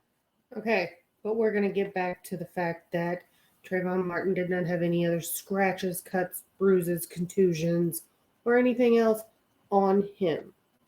If he had been the one that was on the bottom to anything, he would have had. Did you think he would have had some sort of bruising on him from being thrown against some concrete? to strike upward. Correct. Could you grab a hold of, for example, an arm and apply one of the grappling holds in lieu of actually being able to punch? Potentially, yes, depending on the position that you're in. If you're in a mounted position, grabbing someone's arm to attempt to submit them from simply grabbing their arm is not a particularly practical thing. It's not going to work. It wouldn't work well, but that would be a grappling maneuver, the arm lock. Well, the arm lock is not going to be applied if you're on your back being mounted. You can't arm lock somebody from that position. So it wouldn't even be possible to do. Well, you have to be extremely skilled, and you have to have, there's a couple of obscure angles that could be implemented from, but you'd have to be extremely skilled to do it. Would you say that someone like the defendant had the skill to be able to do that? Absolutely not. Not even close. No way. No way. And if he said he did it, you wouldn't believe it. No, absolutely not. As far as submitting somebody with an arm bar from while he's being mounted, no. Okay. Let's talk about striking for a little while, if we could, the punching. And I know that the Muay Thai, you get into the kicking and the knees and the elbows. Punching, you would teach a number of different strikes, right? The jab, the cross, the hook, Uppercuts. all of those? Yep. And you said you had him working with a heavy bag. Would you ever do the sparring mitts with someone where you, If they don't know how to control their body to throw a punch properly without hurting their wrists or their elbows on a heavy bag in shadow boxing, putting them on focus mitts is, I'm not going to do that. to them. Is that a no? You never put him on mitts? No. Do that. what weight were his gloves? I had bag gloves, which are going to be light, as opposed to like a 16-ounce boxing glove or sparring glove. Generally, an old school bag glove is probably like he knows 4 what to the 6 fuck he's ounces. talking about. And you'd have him wrist wrapped and everything like that? Correct. So to help avoid hurting himself when he punches? Correct. Because the idea is you punch hard enough that you should hurt the thing you're striking. Well, if you don't have good support on your hands and you hit hard, you can hurt your hands and your wrists. And when you would have him do these workouts for, I think you said like the first hour was the calisthenics and the cardio and that sort of thing, and then the second hour would be the skill development portion. Correct. So for this hour that he's working on his punching technique, Mhm. he would be using all of those punches. What do you mean all those punches? Would you be having him work on just jabs, or would you be having him work At the on? beginning, he's going to work on just footwork and then structural integrity and how to learn how to hold and posture his body and then learn how to throw a jab. And once he starts to get proficiency with the jab, then we'll start bringing in a straight right hand. And then we'll start bringing in a hook. And once he starts to get proficient with those to where he's not hurting himself and he can work, then we'll start putting combinations of those punches together. And just like with grappling, sitting in there trying to throw nothing but punches for an entire minute, that can get pretty exhausting pretty quick too. Without question. You mentioned teaching positioning of hands and positioning of feet. The hands, you would teach the hands up guarded position, right? When As you teach opposed to the hands down guarded position? Let me put that back. You're supposed to guard your face so that you can peek over and see your target, but not, that if you do get hit, what you get hit with, don't buy your own gloves, right? More or less. Okay.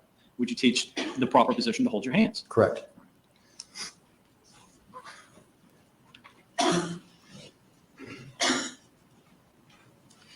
And I think you said that you offered the classes about 4 times a week, and he went, best you can tell, 2 or 3 times a week. That was the grappling classes. We offer more of the boxing classes and striking classes. We have more classes available and at different hours. So 2 or 3 times just for grappling.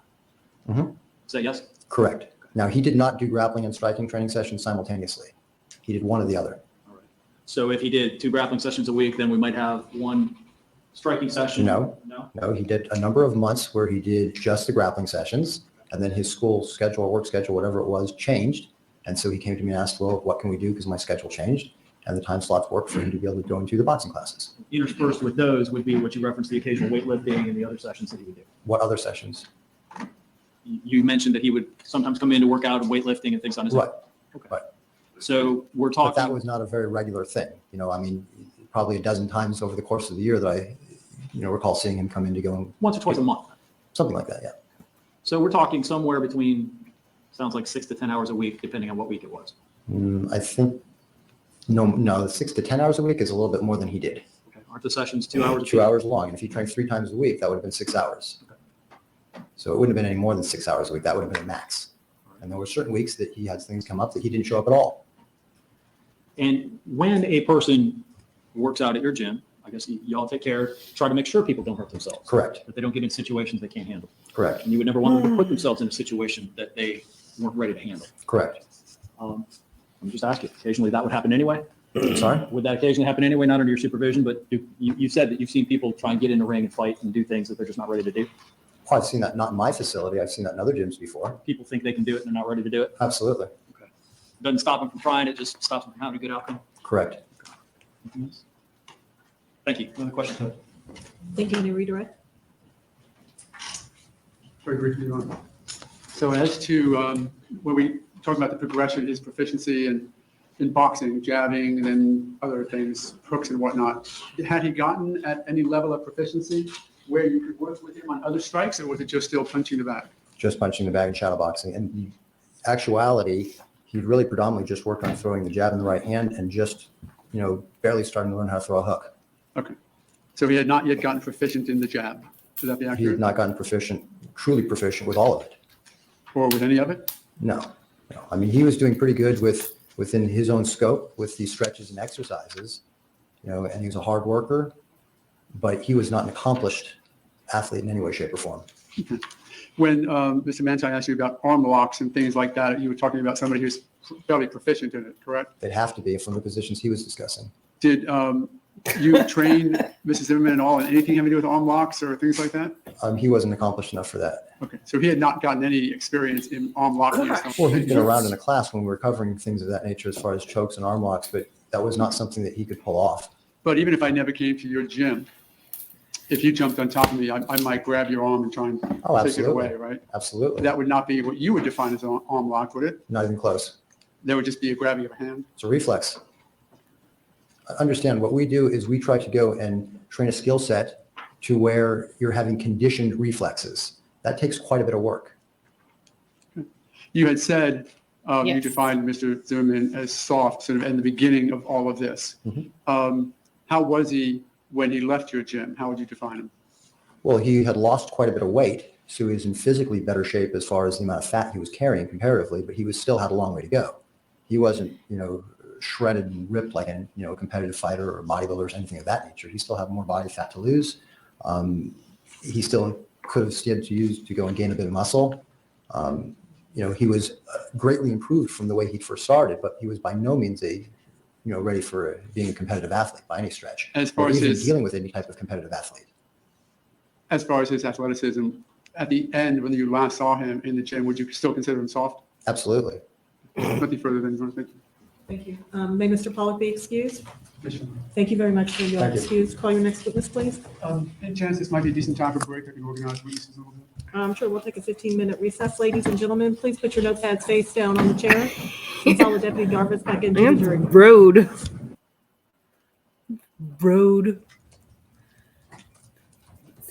Would you still consider him soft? Yes.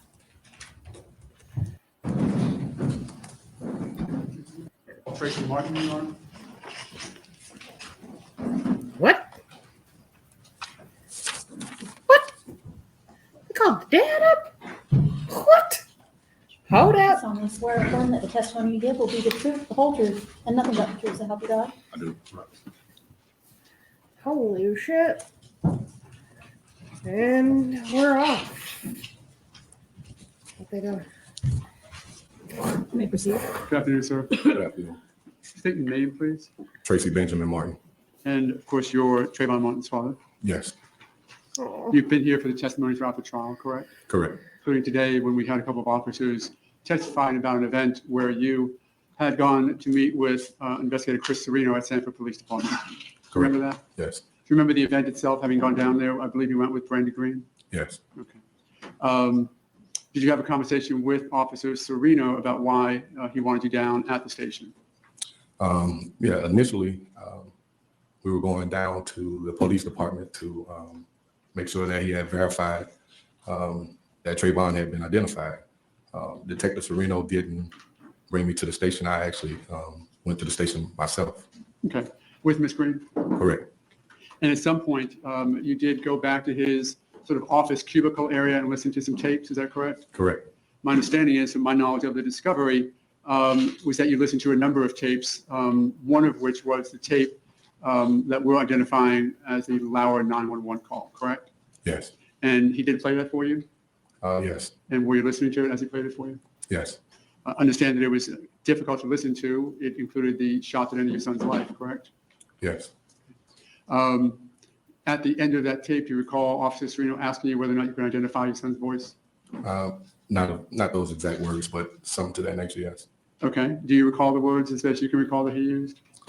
As best as I recall, after he played the tape, he basically just said, "Do you recognize the voice?" And what was your response? My response was just simple. I didn't tell him that I didn't know. I didn't tell him no, that wasn't Trayvon. I think the chairs had wheels on them, and I kind of pushed away from the table and just kind of shook my head and said, "I can't tell." So your words were, "I can't tell." Something to that effect, but I never said no, that wasn't my son's voice. You heard Officer Serino testify that you said no, correct? Correct. And you heard Officer Singleton also testify that she was about 8 or 10 feet, and she heard you say no, or an indication that you acknowledged it was not Trayvon's voice. Is that correct? Before Officer Singleton even testified, the first time Officer Singleton testified, that was the first time I ever seen her. I had no idea that she was even in the vicinity. Right, you didn't notice her there, correct? No. But you heard her testify that she heard you, correct? Yes, I heard her testify. As you were here today. I heard her testify to that, but I didn't see her in the room. Okay. Did you ever say to anyone, did you ever ask to hear the tape a second time? Not at that moment, no. Did you ever tell anybody that you had listened to a cleaned up version of the tape and were then able to identify the voice on it? What do you mean cleaned up version? I'm asking you, sir. To my knowledge, the tape that I listened to is the same tape that's circulating. That's the only tape I know about. I have no knowledge of a cleaned up version. Okay. So the question then is, did you ever tell anybody, your attorney or anybody else, I never told anyone that I listened to a cleaned up version of the tape. or an enhanced version? I have no knowledge of an enhanced version. Did you ever tell Sabrina Fulton, your ex-wife, that you had listened to the tape at Officer Serino's desk? I hadn't told her no. Was there any reason why you didn't give her that information? There was a lot of stuff going on. We had just buried our son. A lot of emotions, and you just don't think of every little detail that you've been through. Obviously it was a tragic and still is a tragic time for us. So just to answer your question, did I tell Ms. Fulton that I listened to the tape? No, I didn't. Now, you were at the mayor's office when the tape was played for the entire family, correct? Correct. And you were there as well, listening to the tape? Yes. Did you ever take an opportunity to tell Ms. Fulton or any of the other family members before the tape was played what they were going to hear? No, I didn't. Is there any reason why you didn't advise them of that? I'm sure they were aware of what we were doing at the mayor's office, so there was no reason for me to confirm in fact that we were there to listen to the tapes. And was it at that time in the room with everybody else? Or what did you say about the tape when you listened to it that time in the mayor's office? What do you mean, what did I say? Did you acknowledge anything about the tape to anybody? After listening to the tape for maybe 20 times, I said I knew that it was Trayvon's voice. I didn't direct that towards any family members. Matter of fact, I think the family members had started leaving out the room. It was too much for them. They couldn't take it. And I just decided to sit there and listen to it. Had you listened to the tape between the time that Officer Serino played it for you on about the 28th of February and about the 16th of March when you heard it in the mayor's office? No, listen to it in Detective Sereno's cubicle and then again in the mayor's office. Okay, no time in between. No, Have a moment. Did you Your Honor? listen to it like 20 times in the mayor's office? It took you like 20 times for everybody to figure it out?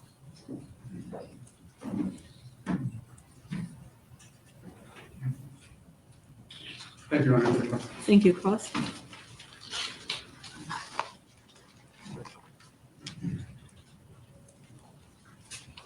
Martin, even at this time, is it hard for you to believe that your son is not longer living? it's very difficult to believe that Trayvon's not living. As I said over and over, that was my best friend in life, and to have him gone is tragic. You were asked two areas that I want to cover with you that Mr. O'Mara asked you about. The 911 call that you heard, or the calls, the recordings that you heard at SPD or Sanford Police Department. You remember going there? Yes, Now, in terms of this jury understanding the context, that your son was killed late evening Sunday, February 26th. And you would have gone over to the Sanford Police Department the morning of the I believe it's the 28th. Do you recall that? yes, And I believe also you really found out your son was dead at some point after the 27th. Is that true? That Monday? correct, yes. Okay. And was it still hard for you to believe that your son was dead? It's still hard to this day that he's dead.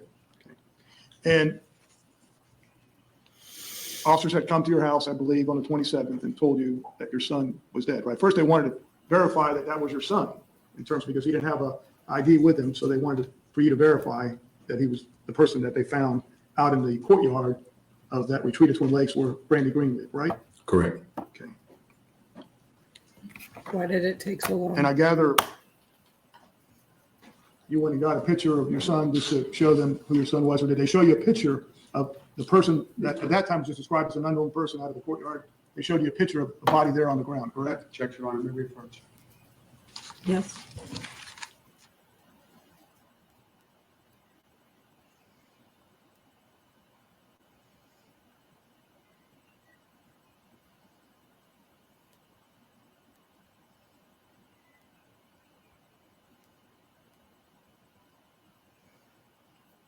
This dude over here, he just wobbles.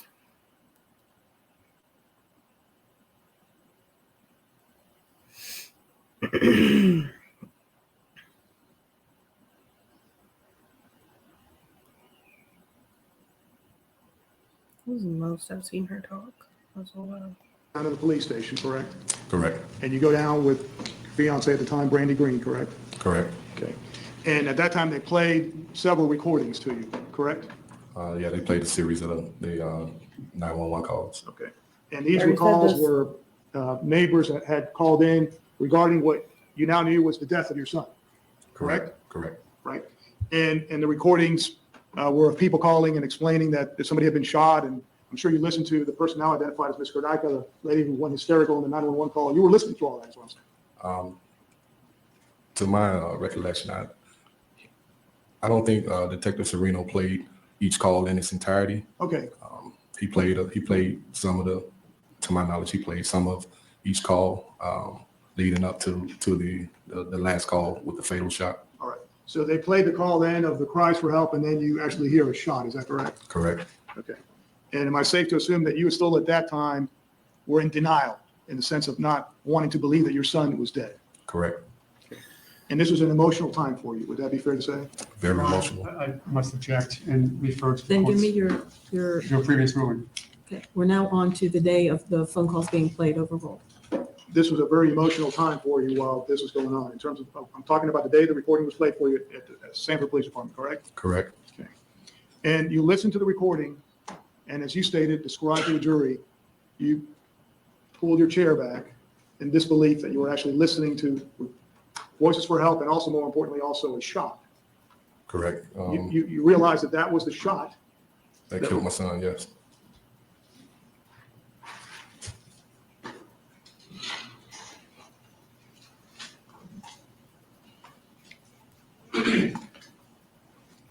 Did you really know what to do at that point?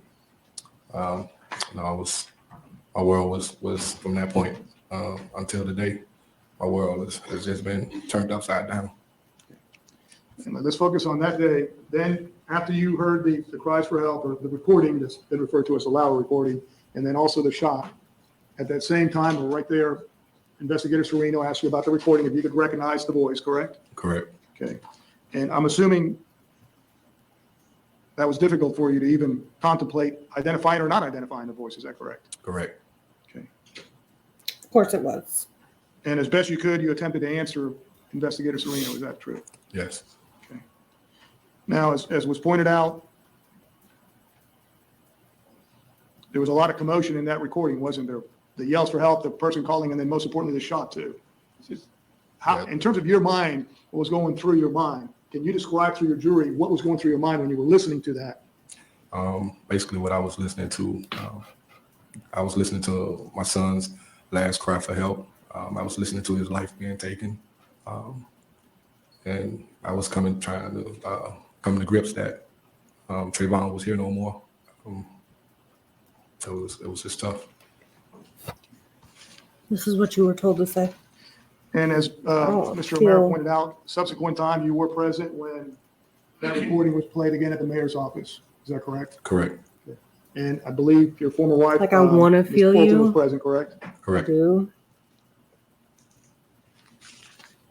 And I think you said you wanted to listen to it. Did you listen to that recording and then other recordings at that time too? I can't remember I can't remember if it was all of the 911 calls or was it just that last 911 call. But I do remember that I took whole control of the mouse or the clicker or whatever it was that they had, and I was able to rewind that same tape over and over again.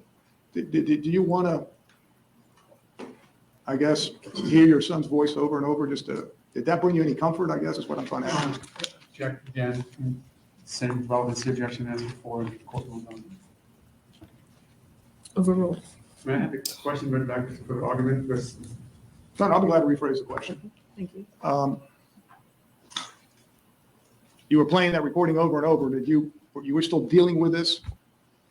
His all. death? Yes. Now, this was, God, it was sometime in March. It was later. It wasn't like days later. You were still having to deal with his death? Correct. Okay.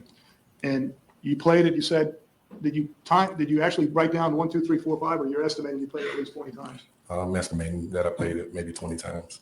And you played it over and over. Why? Were you trying to deal with this, or why were you doing that? It wasn't as much as I was trying to deal with it. I was just trying to figure out on the night of February 26, 2012, why did the defendant get out of his vehicle and chase my son? And you weren't there when it happened, correct? Correct. And this recording, I guess, is one of the last things in terms of hearing the voice and the shot. You were trying to, as best you can, figure out what happened or why it happened. Yes. Thank you, sir. No further questions. Can you redirect? yes. Do you believe that the police lied when the two officers said that you said no about being your son? Objection, Your Honor, is property about what somebody else is saying. Foundation question for another one, Your Honor, I think it's necessary.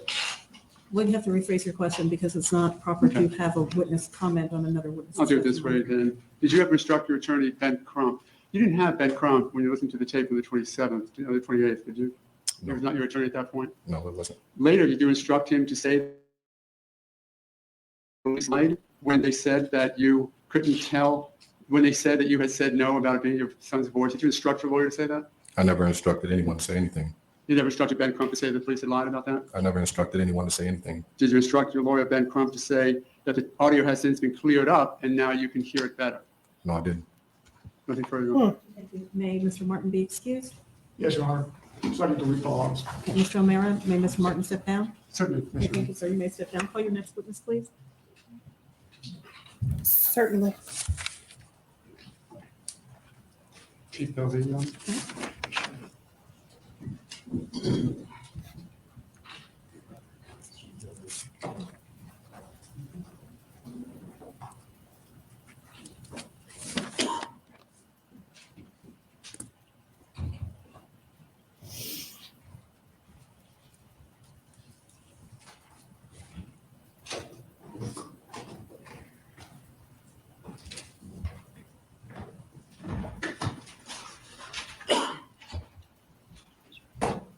solemnly swear or affirm that the testimony you give will be the truth, the whole truth, and nothing but the truth, so help you God? Yes, ma'am, I do.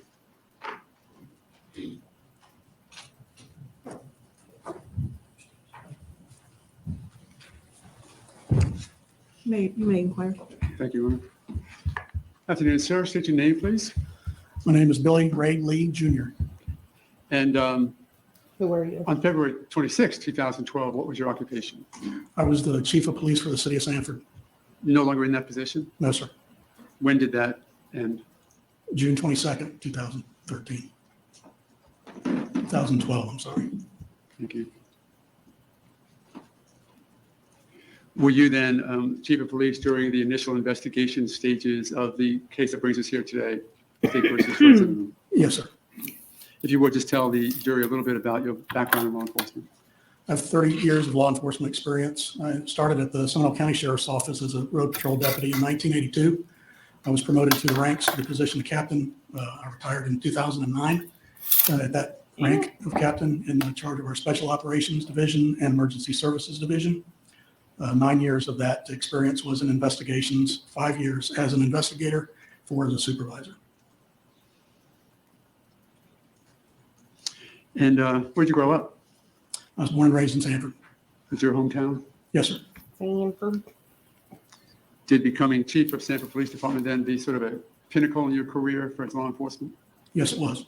How long were you with Sanford PD as its chief? I'm sorry. How long were you with Sanford PD as its chief? From May of 2011 to June 2012. Did you say that you came out of retirement in order to take that position? I retired from the Seminole County Sheriff's Office and took a position with Seminole State College as their director of the Center for Public Safety, who provided training, certificate training in the areas of law enforcement, corrections, firefighting, and paramedic and EMT services, and also a 2-year degree program in each of those disciplines. And were you then sort of recruited from that teaching position to get reactivated in law enforcement as the chief of Sanford PD? That position came available while I was still at the Sheriff's Office, and I applied for that. Good deal. Particular to this case then, I presume that were you hands-on or were you just in a supervisory role over the investigation with the George Zimmerman case? I was in a supervisory or administrative role at the police department. But did you have particular focus on this case as well as time went on from February 26th during the time that you still had involvement in the case? Yes, sir. Okay. Did that also include the playing of a 911 call for the Martin family members? Were you aware of that decision? And I want to focus you at this point, simply were you aware that that decision had been made, that the tape was going to be played for the Martin family? My recommendation was that the 911. I want to be careful a little bit. That's why I focused the question. I don't want to spend a lot of time dealing with the decision to play the tape. I want to focus once that decision was made, we'll talk about then that point forward. So you are aware, were you not, that a decision was made that the tape would be released to be played to the Martin family? Is that Yes. correct? Okay. Once that decision had been made, I want to focus you on the way that the recording was played for the Martin family, okay? Yes. So generally speaking, with your experience in law enforcement, within the context of what we will call lineups, or whether that be a visual lineup or an audio lineup, what are the best practices as to how to handle lineups generally? Generally, just as enough, for example, a photo lineup, you would show that photo array or that piece of evidence to a potential witness in a case individually. Okay. And what is the purpose of doing it individually rather than in a group? So their decision is not influenced. One from the other? One witness influencing another witness? Yes, sir. So if in fact you were showing, as an example, a photo lineup to this jury and asked if they could pick out me, would you do it as a group, as a jury, or would you do it individually, one juror at a time? You should do it individually. And the purpose of doing it individually as opposed to a group? So their identification would not be influenced by others. Is that a similar process than what would be done with an audio lineup? Should be, yes, sir. And an audio lineup, similar to a photo lineup, is just having somebody listen to a piece of evidence to see if they can identify anything in that piece of evidence? Yes, sir. And that was what was going to happen in this case once the decision was made to play to the Martin family, correct? That it was going to be played for them? It was my understanding that one member of their family had already listened to that tape. You know, again, my recommendation, Right, we're going to talk, I want to talk about your recommendation as to anything other than, once the decision was made, what was your recommendation as to how the tape should be played for the family members? it should be played individually. Do you know the result of how it was played? Was it played individually or as a group? It's my understanding it was played in a group setting in the mayor's office. Was law enforcement present? No, sir.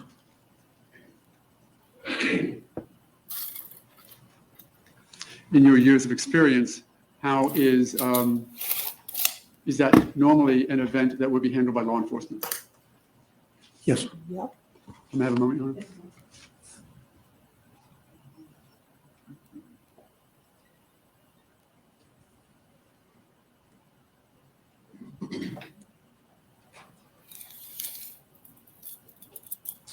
In this particular case, then, did you ask to be present during the time that the recording was to be played by for the family?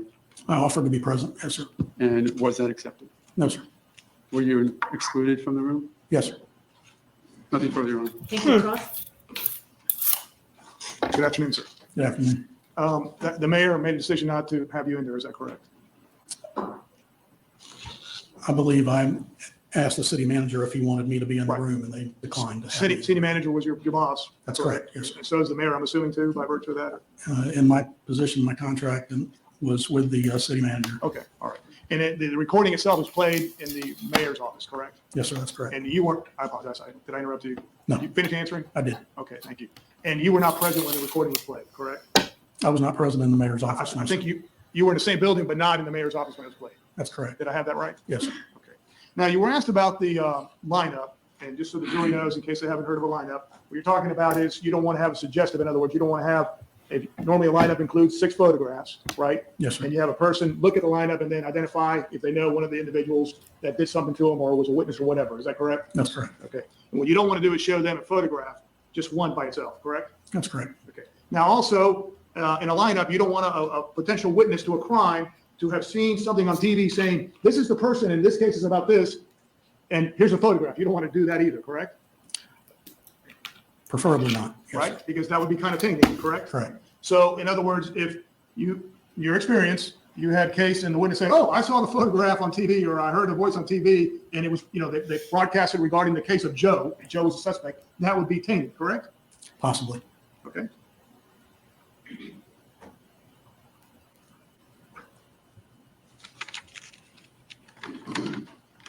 And the reason is because then the person potentially was influenced by the fact that the case dealt with Joe and then Joe was arrested and there's a photograph of Joe, then that would be tainted potentially, correct?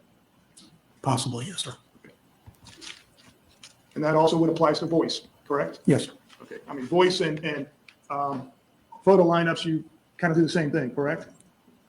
If you can. Yes, sir. Right, and when you say a voice lineup, you would actually have 6 separate recordings, to be fair in terms of completely accurate. You would have 6 separate voices, and you would have the person actually listen to all 6, and then say, if you did it similar to a photo lineup, you would have a person then say, which one do you recognize, correct? If you could have 6 Right. audio recordings that were similar in nature, and when you prepare a lineup, there's supposed to be certain characteristics of that person that is the subject of that photo lineup that is similar to all the other photographs in the photo array.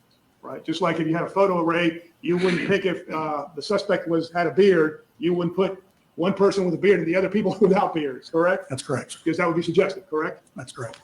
Now, and so the jury understands, so in other words, you don't want somebody potentially making a decision based on what they've seen on TV of the photograph or the voice ID versus actually listening to it without having watched anything on TV about the case. Yes, sir. Okay, thank you very much, sir. Thank you. Please, just so we're clear on this case, the issue of who was screaming for help on the tape was still an issue that you, as the agency investigating the case, was looking into, correct? We had, the evidence and testimony that we had gave us an indication of who voice it was screaming for help on the tape. But any other witnesses that we could try to corroborate that would be beneficial in trying to find the truth. And the indications that you had from the other evidence was that it was George Zimmerman's voice. Beyond scope. Beyond the scope sustained. But as to the tape itself and playing it for other witnesses, the potential witnesses are the Martin family themselves, were they not?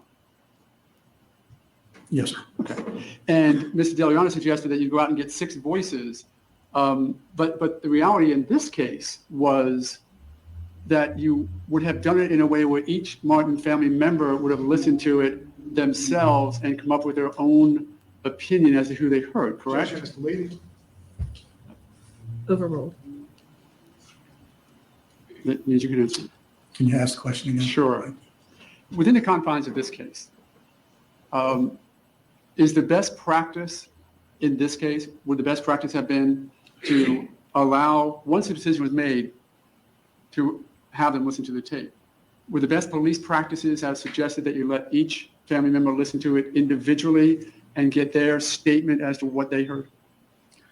If it was for investigative purposes, to let the person that was going to listen to it individually so that you could get their response without influence. And that you would avoid the influence of having them all listen to it at one time, correct? Yes, sir.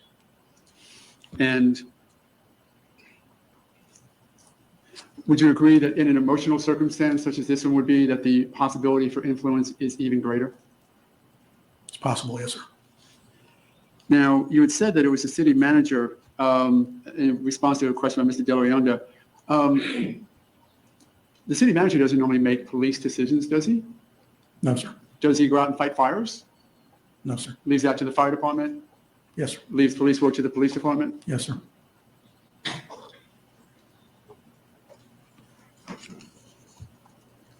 Thank you. Nothing further. May Mr. Lee be excused? Yes, I don't have any further questions. Thank you. Okay, thank you very much. You're excused. We discussed this might be a good time to end for the day, and I would ask for that. Ladies and gentlemen, although you might think that it's early to go for the day, which is 4:27, we have some matters that we do. Ay, ay, ay.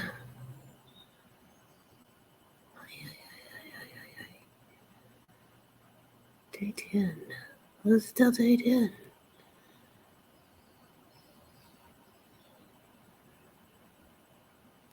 What are we on? Well, they have a hearing and a hearing. The hell? Well, we're going to look at it. Toxicology, the animation, and Mr. Root. And then there was the state's motion to strike testimony from Officer Serino and Officer Singleton. In light of the fact that Mr. Martin has testified, is the state still moving to strike that testimony? No, Your Honor. Okay, then those are 2 things that are off the plate. So that leaves the Richardson hearing regarding Donnelly, toxicology, animation, and Mr. Root. Is there a preference from either side as to how you want to take those up? I would imagine the Richardson inquiry would be the most direct and probably the easiest, Your Honor. Okay, let's go ahead and begin with that. So the state wanted to strike the 2 officers' testimonies for saying that dude said no, that wasn't his voice. But since he got a chance to testify, they're like, no, that's fine. They can stay. Why do you even want to do that? Like, do you not even understand? Like, once it's done, it's done. Like, you can't undo it. They still heard it.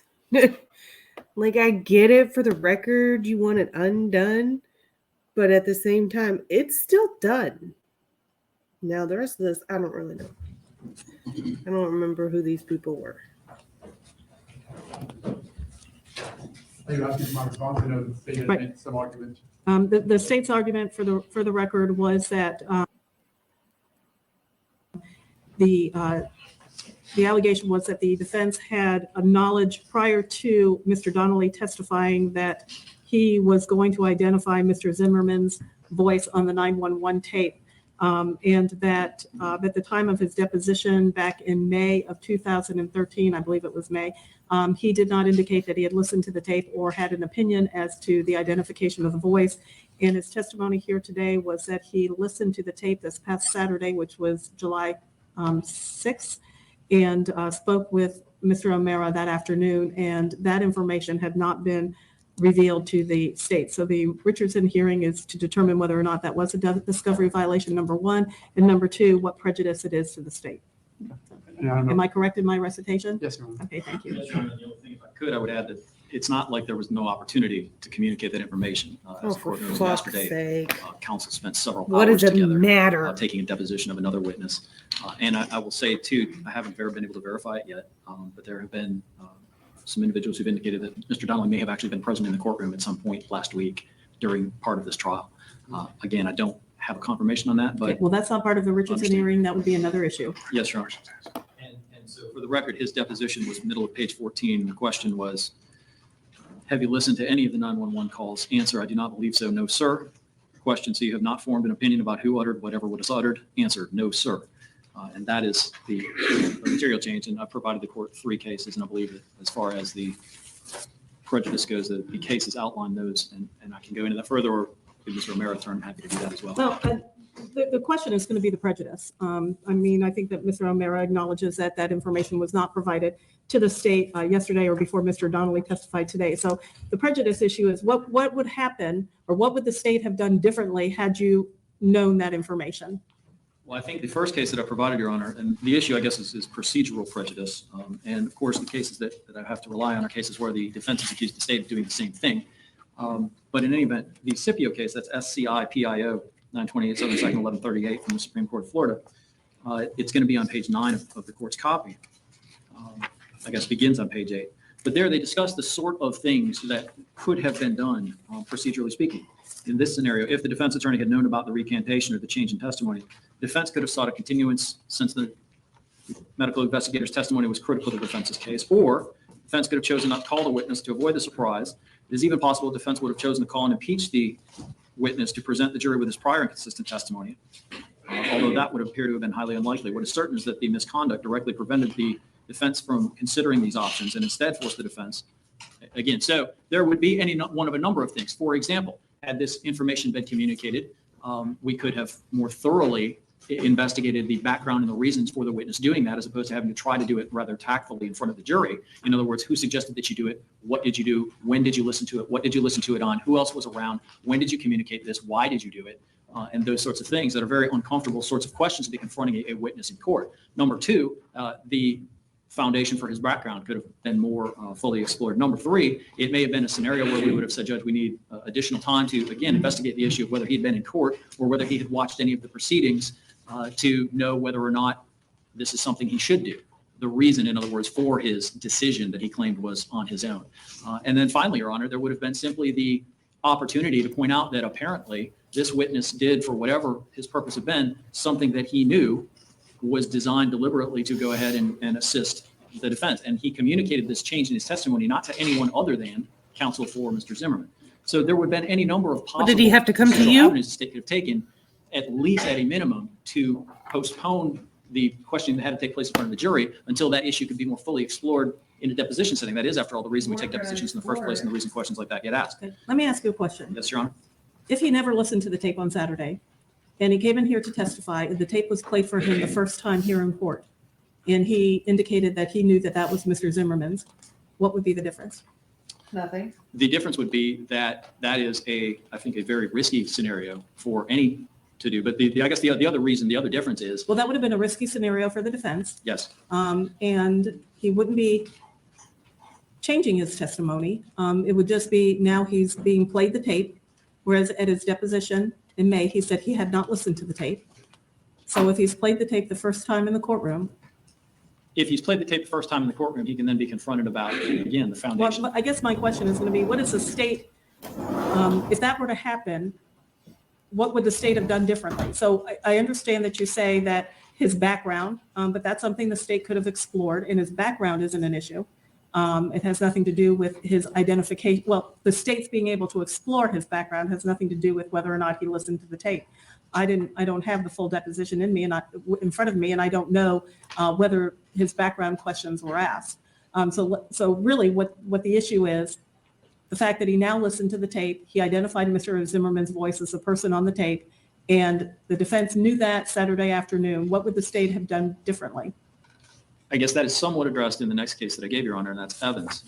When we're talking about the scenario that we're talking about here, and I'm sorry, also in Casika, that's C-A-S-I-K-A, which is the third case.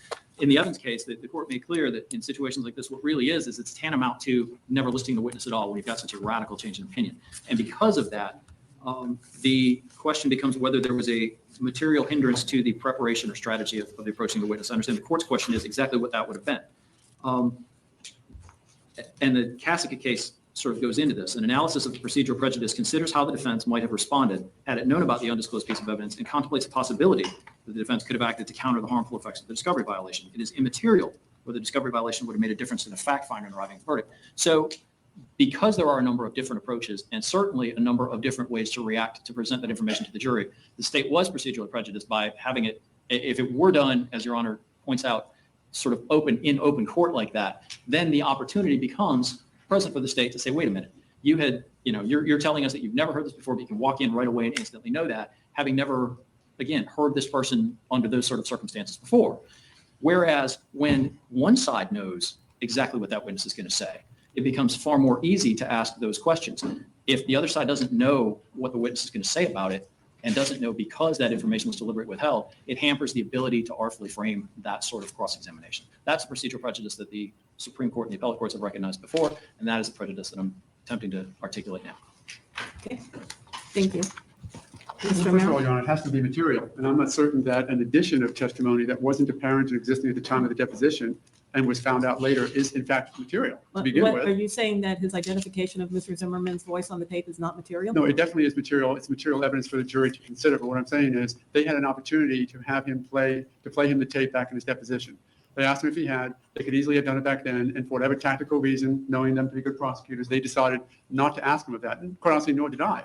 However, under Scipio and other cases, you have to look at the effect that it has. So if in fact I had called them up at 5 or 6 o'clock on Saturday and said, by the way, just heard from a witness, here it is, what would they have done different? That's really their prejudice. I think you were trying to get to it from the opposite side of the timeline. What if he just did it right here? What's your prejudice? So if the state says, if we had known Saturday night, we would have done all this enormous amount of work, let them present that to you to see if that's true and indeed prejudice. I find it almost incredible that we're here on the fact that a witness listened to a tape a couple of days ago and now testified to it in light of the discovery violations that we've addressed or failed to address in this court for the past year, not the least of which is the Steve Brenton pending discovery violation that leads us to our next motion, which is going to be attempting to figure out how to deal with. Let's stick on this motion. Okay, as to this motion, I think the state has failed to show any prejudice in the fact that Mr. Donnelly took it upon himself, and as is now under oath, did not do it at request of counsel, listened to the tape, and melded that into his testimony. And if in fact the state needs, if they lost 36 hours of effort and they want another 36 hours, then maybe they can address it back with the court on Wednesday if there's something that they accomplished then that they couldn't accomplish now. I thought their cross-examination, Mr. Donnelly, was quite good and got to the point of why he listened to it, when he listened to it, and quite honestly did everything else that they would have done had they had the additional 36 hours. I guess 6 or 8 of which we were deposition. So now we're down to 30, take away sleeping, and maybe there was 20 hours or so they could have done work on Mr. Donnelly. But if they need that time, I think you can give them that. Let's not forget that under Richardson, the courts are obligated to utilize the least restrictive means, if you will, to address any Richardson violation. It's got to be a substantive violation. It's got to be material. And then the remedy is the least amount of remedy which is necessary to address the issue. Certainly, striking a witness's testimony would be the last thing at the far end of the spectrum, and you start at the beginning end of the spectrum, not start at the end. Respectfully, Your Honor, there are two types of violations, willful and inadvertent. When there is a willful violation over and above the least restrictive remedy, the court has the power to penalize that willful violation. I haven't heard that it's anything but that yet. The other matter is, in terms of having more time to prepare, the question isn't, do we need more time now? The question would have been, This is a matter that would have been, reopen the deposition, ask these questions, give this background, instead of having to do it on the fly with the jury sitting there in the court here and trying to proceed in trial with that going on. The time and place and manner to explore all that background and do that is not necessarily in front of the jury because, frankly, it does tend to, if the witness is a sympathetic civilian, create a perception problem. And that's the reason that the defense takes their depositions when they do. It's the reason the state takes their depositions when they do. You don't want to create that impression to the jury that you're somehow attacking or accusing when you don't know the answer to the question. So you have to be much more reluctant. You have to ask questions differently and different questions. That's what had to happen here today. It didn't have to happen here today. Okay, I misspoke when I said I didn't have the deposition because counsel had given it to me and I found it here on the desk. So I have the transcript here in front of me and I've been reviewing it and nowhere in here does anybody ask him what his prior military experience was, and it was the state taking the deposition. So you're coming into court now and saying we didn't have that opportunity. You did have the opportunity at the time of his deposition to ask about his background and go into that. And you may not have known that it was relevant to what his testimony would be today, but the court wanted to correct itself that had not been done. I do find that the defense should have and did not provide that information to the state, but I also find that the state has not shown this court the prejudice that's necessary in order to strike the testimony. So that's the court's ruling on the Richardson hearing. Now we have the toxicology, the animation, and Mr. Root. Which one do you want to go for next? Nana boo boo.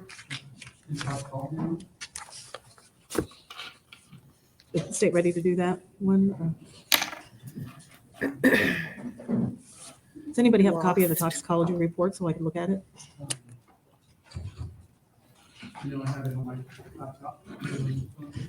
The toxicology consists solely of the lab work that was done that finds 1.5 nanograms per milliliter of active THC in Mr. Martin's blood, and I think it was 7.2 nanograms per milliliter of the metabolite.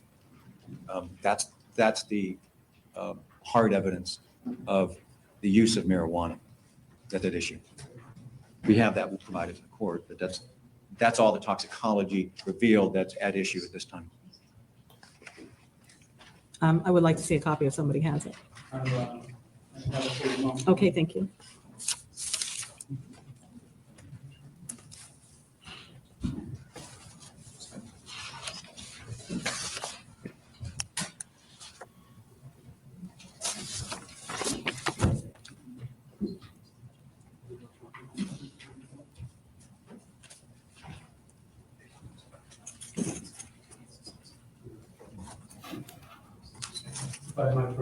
Yes, please, thank you.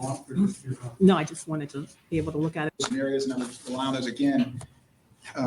Because the defendant did not know Trayvon Martin and did not have any idea about his state and the fact that the levels of marijuana discovered at the autopsy were so minimal, we feel like it is unduly prejudicial for the defense to now try to bring that in, as in without any showing that it would have had an impact and what the impact would have been on Trayvon Martin. And also, of course, that the defendant had no knowledge of it. So therefore, we submit to the court that its probative value is near zero and its prejudicial value is very great. So we would ask you to remain with your opinion and ruling that it should be excluded. Okay, just so the record is clear as to where the state, where we are on that issue. The pretrial motion in limine that was heard by the court, I made a ruling that the toxicology report and the results would not be mentioned by either side in the opening statement, and the court reserved as to the admissibility of that report or testimony regarding it to the time of trial. So that's where we are. Okay, who's arguing on behalf of the defense?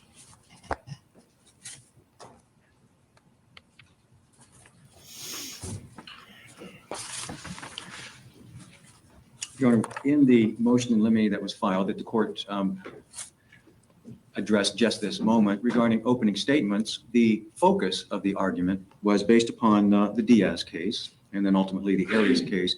And that is that simply to ask a medical examiner on cross-examination if there was toxicology related to the deceased blood would not in and of itself be admissible. There had to be an issue in the case to which it related, specifically self-defense. We are clearly at the point in this case where self-defense is the issue. It's indeed the focus of the entire case. We know that there is a positive level for THC in Mr. Martin's system. We know that even under Dr. Bowles' testimony, that while he may have at one point said it would have no effect, he changed his testimony. That was the subject of a proffer yesterday, or last Friday, I guess, and then the subject of his notes that the court looked at. That now his testimony would be that, yes, there was sufficient THC in Mr. Martin's system, that it would have some effect, maybe somewhat difficult to quantify, but that it would have some effect on his thinking. We know from George Zimmerman's non-emergency call that he said Trayvon Martin, the person he didn't know that he later found out was who he was describing, looks like he's on drugs or something. We also know from looking at the 7-Eleven video that Mr. Martin is swaying at the counter, which I think is consistent with what Mr. Zimmerman later saw. We also know from the evidence that Mr. Martin is carrying a lighter. We know as well that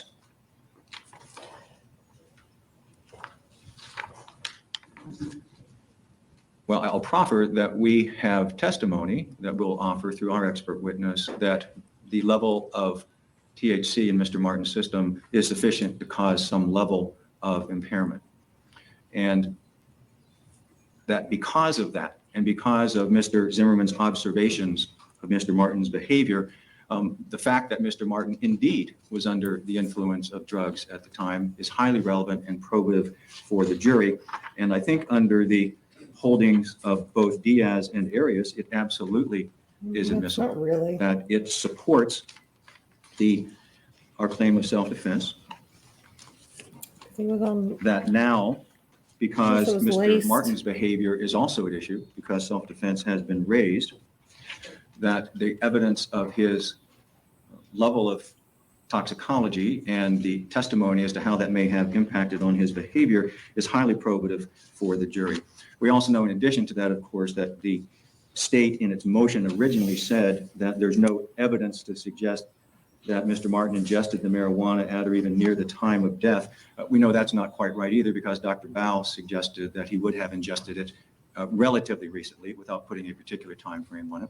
We know from Dr. Goldberger's deposition, that's the state's toxicologist, that the ingestion would have been fairly recent. He couldn't say if it was 2 hours or 4 hours, but if he were an occasional user, it would have been within the last few hours prior to his contact with George Zimmerman. In fact, Dr. Goldberger cited to the research of Dr. Marilyn Eustace that we talked about originally in our response to the state's motion.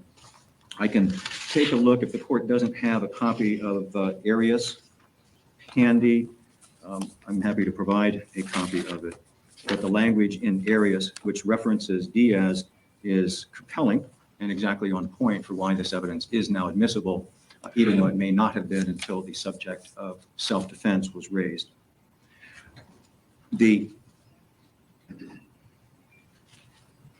May I provide a copy of it as the court? Please, no, I don't have a copy of that case.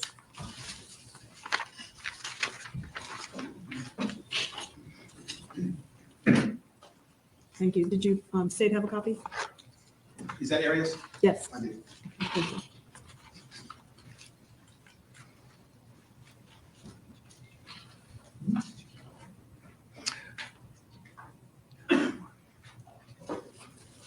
The language, it's not a long case anyway, but the legal discussion is headnote 2, the numbered paragraph 2.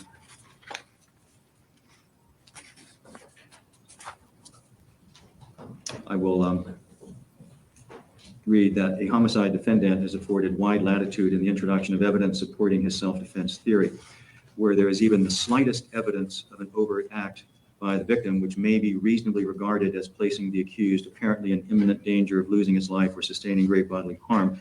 All doubts as to the admissibility of evidence bearing on his theory of self-defense must be resolved in favor of the accused. The toxicology evidence comes in because it is relevant evidence and not under any theory of admissibility of character evidence, referring to 90.404.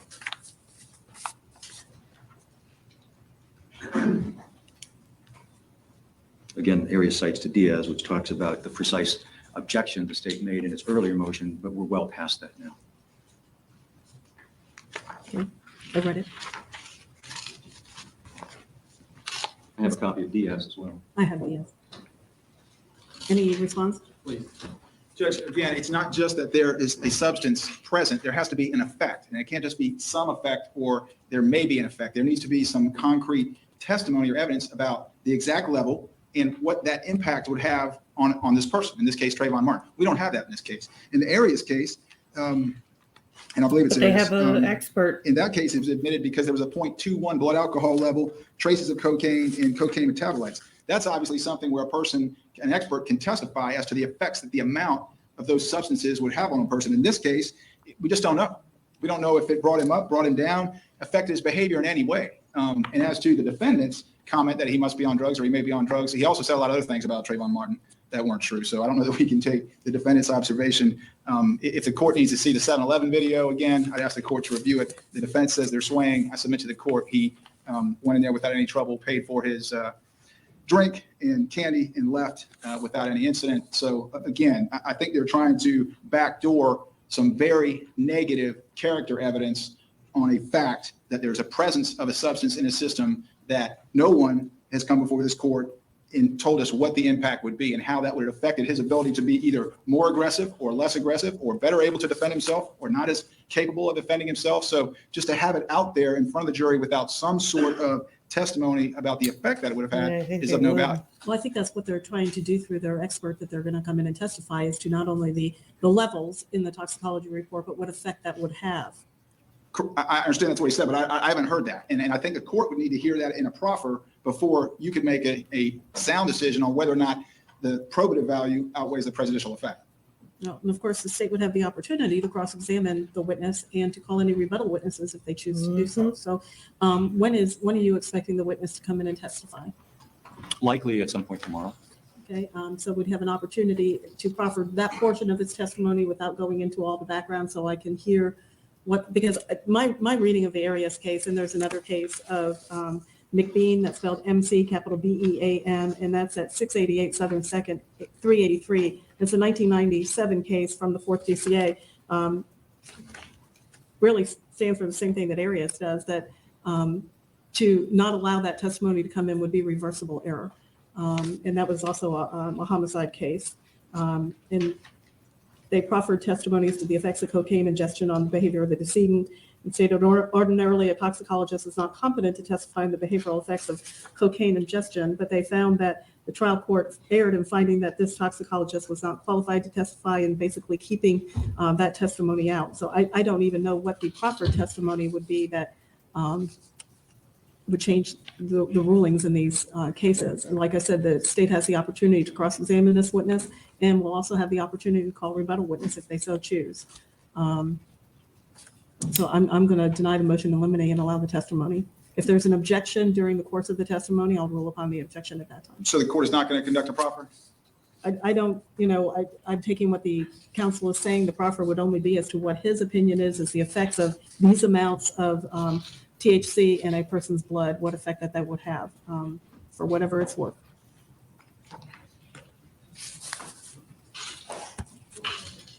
Next two we have are the state's motion to eliminate regarding Mr. Root and the animation. Do you want to do the one regarding Mr. Root first?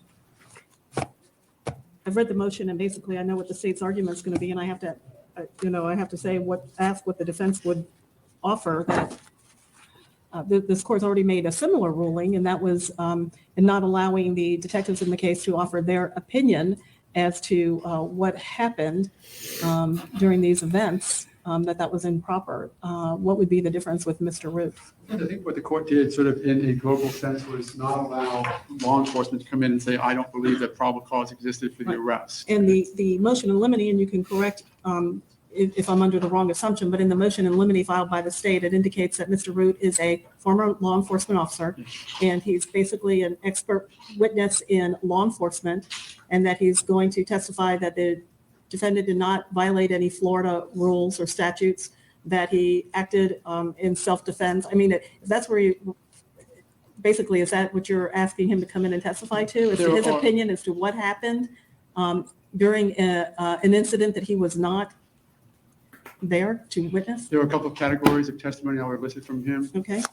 That one that you just mentioned may be the most problematic for the court, but there are other testimonies, which is his view of force events and how you look at reasonable abilities or relative abilities of the two parties and how that is one element to consider, and his expertise, both from a use of force perspective, from a law enforcement perspective, from a training perspective.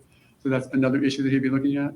He would also be looking at the effects of trauma on a person. He's, of course, been involved in a number of police shootings and has had a lot of both experience with police shootings and the effects on police and some of the safeguards and procedures that are put in place with police officer shootings, the effect that has on the shooter, the effect that trauma has on an individual who suffers it, and how that might affect their ability to testify and remember events. So there are a number of areas in which Mr. Root has a great deal of both experiential and training experience and testifying experience, though not an enormous amount because he's new off of the active law enforcement ranks. But it is in some of those areas that I intend to have him. He's viewed all of the evidence, literally all of the evidence, so he has a good background factually as to what happened. Relied much more on other witnesses' statements of what they perceived, what they saw, of course, medical records, reviewed my client's statements that are now part of the evidence, spent very little time and virtually no substantive time with my client regarding the event, so that all of his testimony would be only on the evidence which is now before the jury, and we'll be able to sort of present to the jury in an expert perspective information that he is personally or professionally aware of from an expert perspective, which may assist the jury. Just as we bring in any other expert, we can make believe that. Aren't those common sense issues for the jury to make a determination on their own? No, I don't believe that this jury has much of an idea as to how a law enforcement officer and any other person reacts to a traumatic event, that traumatic event being getting beat up and having to shoot somebody. I don't think that this jury has the experience background to talk about what relative physical abilities are, which is one thing that they are required to consider under the jury instructions. And just as we could say that the jury could consider what it's like to be under 1.5 nanograms of pot, the state is suggesting that we not allow them to make such an assumption, that we bring forth expert evidence before we bring this evidence before the jury. In like ways, we have an expert who can tell this jury about the effects of an event on a person's ability to remember, to recount, and to discuss properly. And while, again, it may be somewhat problematic to have him come in and testify that based upon his review of all the entirety of the circumstances, that Mr. Zimmerman acted reasonably in reasonable fear of great bodily injury. If the court were to limit that, I would understand, but there are a great deal of his information, most of his information that he can impart to the jury would not be talking about ultimate fact issues. And let's not forget that ultimate fact issues are not per se improper. It's just that you can't invade the province of a jury while doing so. Okay, thank you. Who's arguing, Mr. Dice? Fair. Thank you, Judge. Judge, the motion of limine is relatively narrowly tailored to the three opinions that he offered in his deposition. I think I deposed him for 2.5 hours a week ago Saturday. And this is what he said his three opinions were. Those are not proper for a jury, as the court has already noted based on the case law cited in the motion. As to his other facts or opinions, I suppose we will make objections at the time as to their relevance, understanding that he may understand how law enforcement officers or other people might react to a situation, but I don't know how he's going to testify how this defendant reacted, not having been there and not having He's known a the defendant person, prior right? to the murder of Trayvon Martin. So as to the A other law enforcement person elements is of his also just testimony a mentioned by defense person. counsel, I'll make objections at the right time. But again, the limine motion is relatively narrowly tailored to the three opinions offered in his deposition. I ask the court to grant that, as all of them speak directly to his defendant's guilt or innocence and therefore would be improper. Okay, any response? And I would prompt it to the court because I think it's going to be necessary for the court to review it before making a determination. We do have a copy of the transcript of his deposition. It did run 2.5 hours or so, but it outlines not only his opinions in well-formatted categories so that you could see my argument, even if it's not as thoughtful as it was presented in a 2.5-hour deposition, and also gives a good foundation so that as you're determining whether or not to allow it, you can sort of see the basis for his foundation, both from an evidentiary standpoint and from his experience standpoint. So I guess I'm asking you to take time maybe tonight to review the deposition before making a decision on that, because it might assist you in crafting whatever order you might have. Okay, thank you. I don't need to read it for that purpose. The state's motion is very clear as to specific opinions that he may have. And the court finds that allowing Mr. Root to testify as an expert would be bolstering the credibility of the defendant from his statements, which is improper, and it would also introduce self-serving statements, which are otherwise inadmissible hearsay. And that would be the state's motion in limine is granted that Mr. Root cannot testify that the defendant, Mr. Zimmerman, was reasonable in his use of deadly force against Trayvon Martin. Second, the defendant did not violate any Florida statutes in his use of force against Trayvon Martin. And third, that the defendant exhibited restraint before using force, a deadly force against Trayvon Martin. Those are the areas in which he will not be allowed to testify. That leaves us with the animation. The animation. It's mostly to make sure that we're arguing on the same point, because in response, I don't want to steal your thunder, in response to objections that we've gone back and forth, the animation has now been limited in great fashion. I'm not sure we can call it an animation anymore, but I guess there is some moving parts to it before it goes to still frames. So Let me ask you a question. Is this being sought to be introduced as an exhibit or for use as a demonstrative as an exhibit, Your Honor? and to be introduced into evidence? Yes. Okay, well then do we have to have a Dauber hearing? I probably. Well, call your first witness. Now, I think the newest version of the animation was given to me about 3 hours ago. It is significantly different than the last version, but I still maintain some of the objections. I'm wondering, Your Honor. This was noticed for hearing for this evening, so I'm ready to go. Okay, I'm not certain that I am right now, but I'm wondering if maybe even with a 5 to 10 minute break, I just want to be able to focus the state's objections, because we've attempted to address some of them by limiting the animation nature of the exhibit. So I'm just. Okay, well, if it's an animation for demonstrative purposes, then Daubert would not apply. But if it's being sought to be introduced into evidence, I think that it requires a Daubert hearing. Before July 1st, it would have been a Fry hearing, but now that's changed. So we will take a recess for 15 minutes to give you an opportunity. Oh my gosh. Issue. There's still some objections. We are waiting on a Daubert witness who is maybe 10 or 15 minutes away from the courthouse. That is, of course, Mr. Shoemaker, who both created the animation and has testified about it in the past. So if we can wait, we can do it now. Point in time. As outlined in the supplemental motion, Your Honor, where I kind of itemized several of them. Well, some of them were resolved. Really, portions of one of them have been resolved. Most of the rest of them remain. As it relates specifically to D, the portion of D that indicates that the number of blows being depicted, the angles and reactions to those blows, the behavior of the figure representing the victim after the fatal gunshot was inflicted by the defendant, those have been removed. So those do not longer apply. However, the remainder of D is unaddressed. Also, as I informed Mr. O'Mara, it's difficult to tell based on objection J, what the change in version 3 from version 2 really was based on. Is it, in other words, is it based on the idea that now we are only sticking to certain testimony, whereas in deposition he testified that it was written statements, police reports, the defendant's video walkthrough, location of the shell casing, and also in-court testimony which prompted the change from 1 to 2? Or have we now gone all the way and only using in-court testimony? I don't know. I simply don't know the nature or the basis of the change. So would it be helpful to the state to talk to Mr. Shoemaker when he gets here before we go into the time for a hearing? And maybe those questions will be answered, and then we can limit the scope of things. certainly, I'm happy to do that, Your Honor. I think that makes perfect sense. The question is just keeping the court here until he gets here and we do that. The only alternative would be to take this up in the morning. I'd rather do it now. Okay.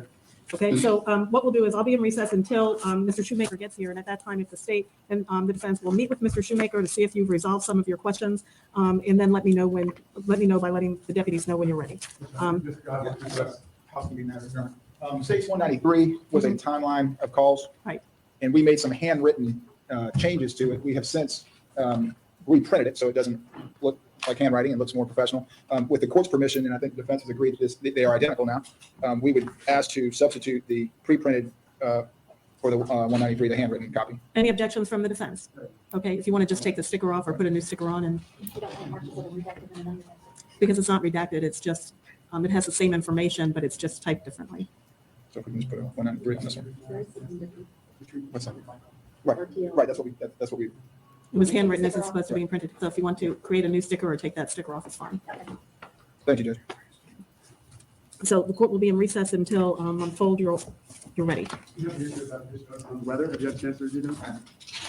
Maybe you can review that while we're in recess. Thank you. Did y'all have an opportunity to talk? We have talked about it. There's no concerns. I think the court's going to need to resolve. Okay. We haven't met Mr. Shoemaker yet, and Shoemaker is not. Hello, good afternoon. I believe that we need a disability hearing. I know the state has some objections. I guess we can identify those and then we just go forward with Mr. Shoemaker. Even before we get to that point, Judge, part of the motion did contain a request for a Richardson hearing as it relates to the timeliness of the disclosure. And as I said, the current version of this animation was provided to me approximately 1:30, 1:45 today here in the courtroom. Oh, you in big addition, baby. Just during our consultation, I found out that the reason for the new version, which I think pages 33 and 34 of his deposition, we discussed that there weren't going to be anymore, is that a couple days ago, this witness spoke to another defense expert witness and changed the animation based upon that consultation, neither of which was disclosed either by counsel or I think the other witness was deposed within the last few days as well. He didn't bother to mention that either. Mr. Shoemaker, I think his deposition was completed significantly in advance of whatever meeting they had, so I wouldn't have expected him to mention it other than, as I say, on pages 33 and 34 of his deposition, we anticipated that there would be no more of this. So I guess before we even proceed to the admissibility hearing further, I'm in the same position I was before with, again, having new information about the source of all this stuff and not having had the chance to adequately and fully explore that. Okay, and what is it that you're requesting the court do? As far as this goes, You have to have some kind of a, I do, and my request would be, again, since I'm now having to re-explore this again with a new video, I'm going to ask again for the opportunity to more fully develop that issue by continuing again the deposition of Mr. Shoemaker. And I also believe that based upon this information, the deposition of Dr. DeMaio will need to be reopened so that that issue can be addressed as well with him, because it wasn't. And so that is what I'm asking the court. I suppose I don't mind so much if the court wants to proceed at least on the foundational questions of admissibility for Daubert purposes here. Candidly, I'm assuming that for most of those criteria, the defendant will be able to meet them following this hearing. So I don't object to participate with that. However, as it relates to the addressing of the specific objections, again, I'm going to want a little more opportunity with this witness to flesh those out. okay, so what I'm hearing from you, Mr. Manti, and correct me if I'm wrong, that you really don't think that this is a Daubert issue, and it's more for the court to address your objections to certain aspects of this animation. As I understand it, while I agree with the court that it is a Daubert issue, I believe, just based upon my knowledge of the witness's CV, my knowledge of the software that's used, and the deposition that's been taken so far, I believe that they will be able to satisfy the court as to the Daubert standard. So my primary objection is not to going forward on that so that we can get that out of the way and it can be off record. However, my issue is what we do beyond that. Once we've satisfied that it might be admissible for Daubert purposes, there are a whole other reasons that the objections by the state that are filed here are not based upon Daubert. They're based upon other things. Well, I was trying to make a determination if we were going to go forward with a Daubert hearing, if the state is satisfied that this animation, once the admissibility is determined in concert with your objections, then why do we need to go through and take all the testimony? I agree with the court, and that's the reason in the objections I did not ask for a Daubert hearing. I think the case law is fairly clear that this sort of thing is going to be, and I believe the witness can testify and would satisfy the court. So I'm not asking for a Daubert hearing, Right. but I understand why the court wanted one, and I was happy to proceed with that. Well, I only wanted one if that was what the state was seeking, but now the state is not seeking a Daubert determination by the court, and I don't need to go forward with that part of it, but I can take, under the case, the Pierce case, there's a certain Oh my God, hearing you that has just to be held wasted that all of determines that time. whether or not this is For admissible. and what? I'm prepared to go forward with that if you are. Fucking Well, and that was, again, munchkin. why I brought up to the court that we are now on yet another new version of the software based upon yet another conversation that wasn't covered in the deposition and has actually occurred subsequent to the deposition, and nobody told us. So what would you like to do about that? Do you want the court to go forward with the hearing under the Pierce case? Or do you want to have an opportunity to talk to Mr. Shoemaker about what your concerns are and address this in the morning? What is it that you're asking? You said you needed more time. I'm just trying I to would figure like out. to reopen his deposition, not just talk to him, because I have talked to him, and based upon my conversation with him, I now have additional concerns. He's here now. Yes. Do you want to take his deposition now? I would be happy to do that, Judge. Any objections to that? And then we'll continue this hearing at 8:30 in the morning? That's fine. Do you want any clarity as to the points of concern, or just see if they open up in deposition? Give them the opportunity to open it up in deposition because it may not be an issue in the morning. Okay. Or it may pare down the issues that have to be determined in the morning. So- Mr. Manti said he needs to explore that issue more with Mr. Shoemaker, and he would prefer to do that by deposition, and I will afford him the opportunity to do so, especially in light of the fact that Mr. Shoemaker is here and available at this time. I don't even Thank you, remember Aaron. who Again, Mr. I just got it Shoemaker 1:30 is. today and just found out about this subsequent conversation half an hour ago. So any objections to the court recessing for the many evening, times allowing you the gotta say deposition that? to be continued of Munchkin. Mr. Shoemaker this evening, and being back in court at 8:30 in the morning? No, thank you. We had another proffer at 8:30, so we'll just line them up. And you may want to deal with the jury, because we're going to need, I'm not sure the extent of the non-Daubert hearing we're going to have. A Pierce hearing, I think it's going to be also pretty easy to accomplish. I know that the state's concerns are, you have this happening. It may not be that, but that's not, I think, that's just weight, not admissibility, I think. But we can get to that. And then right after we finish with that part of it, we'll need to talk to or deal with the other proffer, which I think is going to take another 45 minutes or so for that. So I'm just thinking the jury's not, we're going to get to see the jury till. Is that witness supposed to be testifying tomorrow? The other proffer, can we have that proffer hearing tomorrow after court? Not looking at me. Subject only, of course, to how quickly things go tomorrow. We can't really predict when all of the witnesses we have planned will finish. Certainly, at the point that we have no other witnesses, we could take on that proffer and then immediately follow that with his testimony. All right, why don't we do a wait and see in that, and we'll do this hearing tomorrow morning at 8:30. The other proffer will be Whenever we can. prior to the testimony. Is that acceptable to both sides? Yes, Your Honor. What witness are we talking about second? Richard Connor, regarding the proffers of that I information. apologize for interjecting, but I know that Dr. DeMaio, based on what we just found out, may need to redepose him as to that limited thing again, if he's providing additional information or additional opinions that I was unaware of in the deposition that we did Saturday. So I just want to have an opportunity to depose, if necessary, Dr. DeMaio, based on what we have just found out half an hour ago that occurred. Apparently, Dr. DeMaio at some point spoke to this witness, Mr. Schumacher, I believe it is. And I took his deposition Saturday, never mentioned that. So I'd like to have an opportunity to fully explore that. I apologize, but I took his deposition. Can you do that over the phone first, and then if there's a need to actually take a deposition, then you can be given. the I spoke to opportunity? Mr. West, and I believe Dr. DeMaio's en route, so we're going to try to do that, but Just to clear up the issue, so we know what we're talking about with Dr. DeMaio and the interaction of the two. The question is the angle of the gunshot. Dr. Dow testifies 90 degrees. Dr. DeMaio confirmed that it's 90 degrees. And then there were conversations about the distance between the skin and the clothing, which, as they took a deposition, was 2 to 4 inches. It was that very specific and quite limited fact that was communicated from Dr. DeMaio to Mr. Shoemaker. In this animation, that only shows up as how Mr. Shoemaker has Trayvon Martin over. We know, and it'll never be determined, that the shot is 90 degrees, but we don't know the exact angle of Trayvon Martin's body or George Zimmerman's arm, but we know that. It is looking like that. That's something that goes to weight to the jury. That's the only issue that was discussed between the two. And I'll tell you, there was the only other information was Dr. DeMaio's knowledge of gunshot being that 2 by 2 inch stippling pattern suggests that the clothing was about 2 to 4 inches away. So we're not talking about a really precise and a detailed re-examination. What I just told you was the fact that they need to talk Right. about. Well, since you're taking Mr. Shoemaker's continuing his deposition today, you can ask him about what information he got from Dr. DeMaio, and then you can call Dr. DeMaio on the phone and see if you need to further take his deposition, and we'll address that issue if needed. thank you. Thank you. All right. Is there anything else that we need to take up before the court recesses for today? No, thank you, Your Honor. We have a couple of minutes, maybe we'll deal with tomorrow. Well, if council will approach, I have that one question to ask you.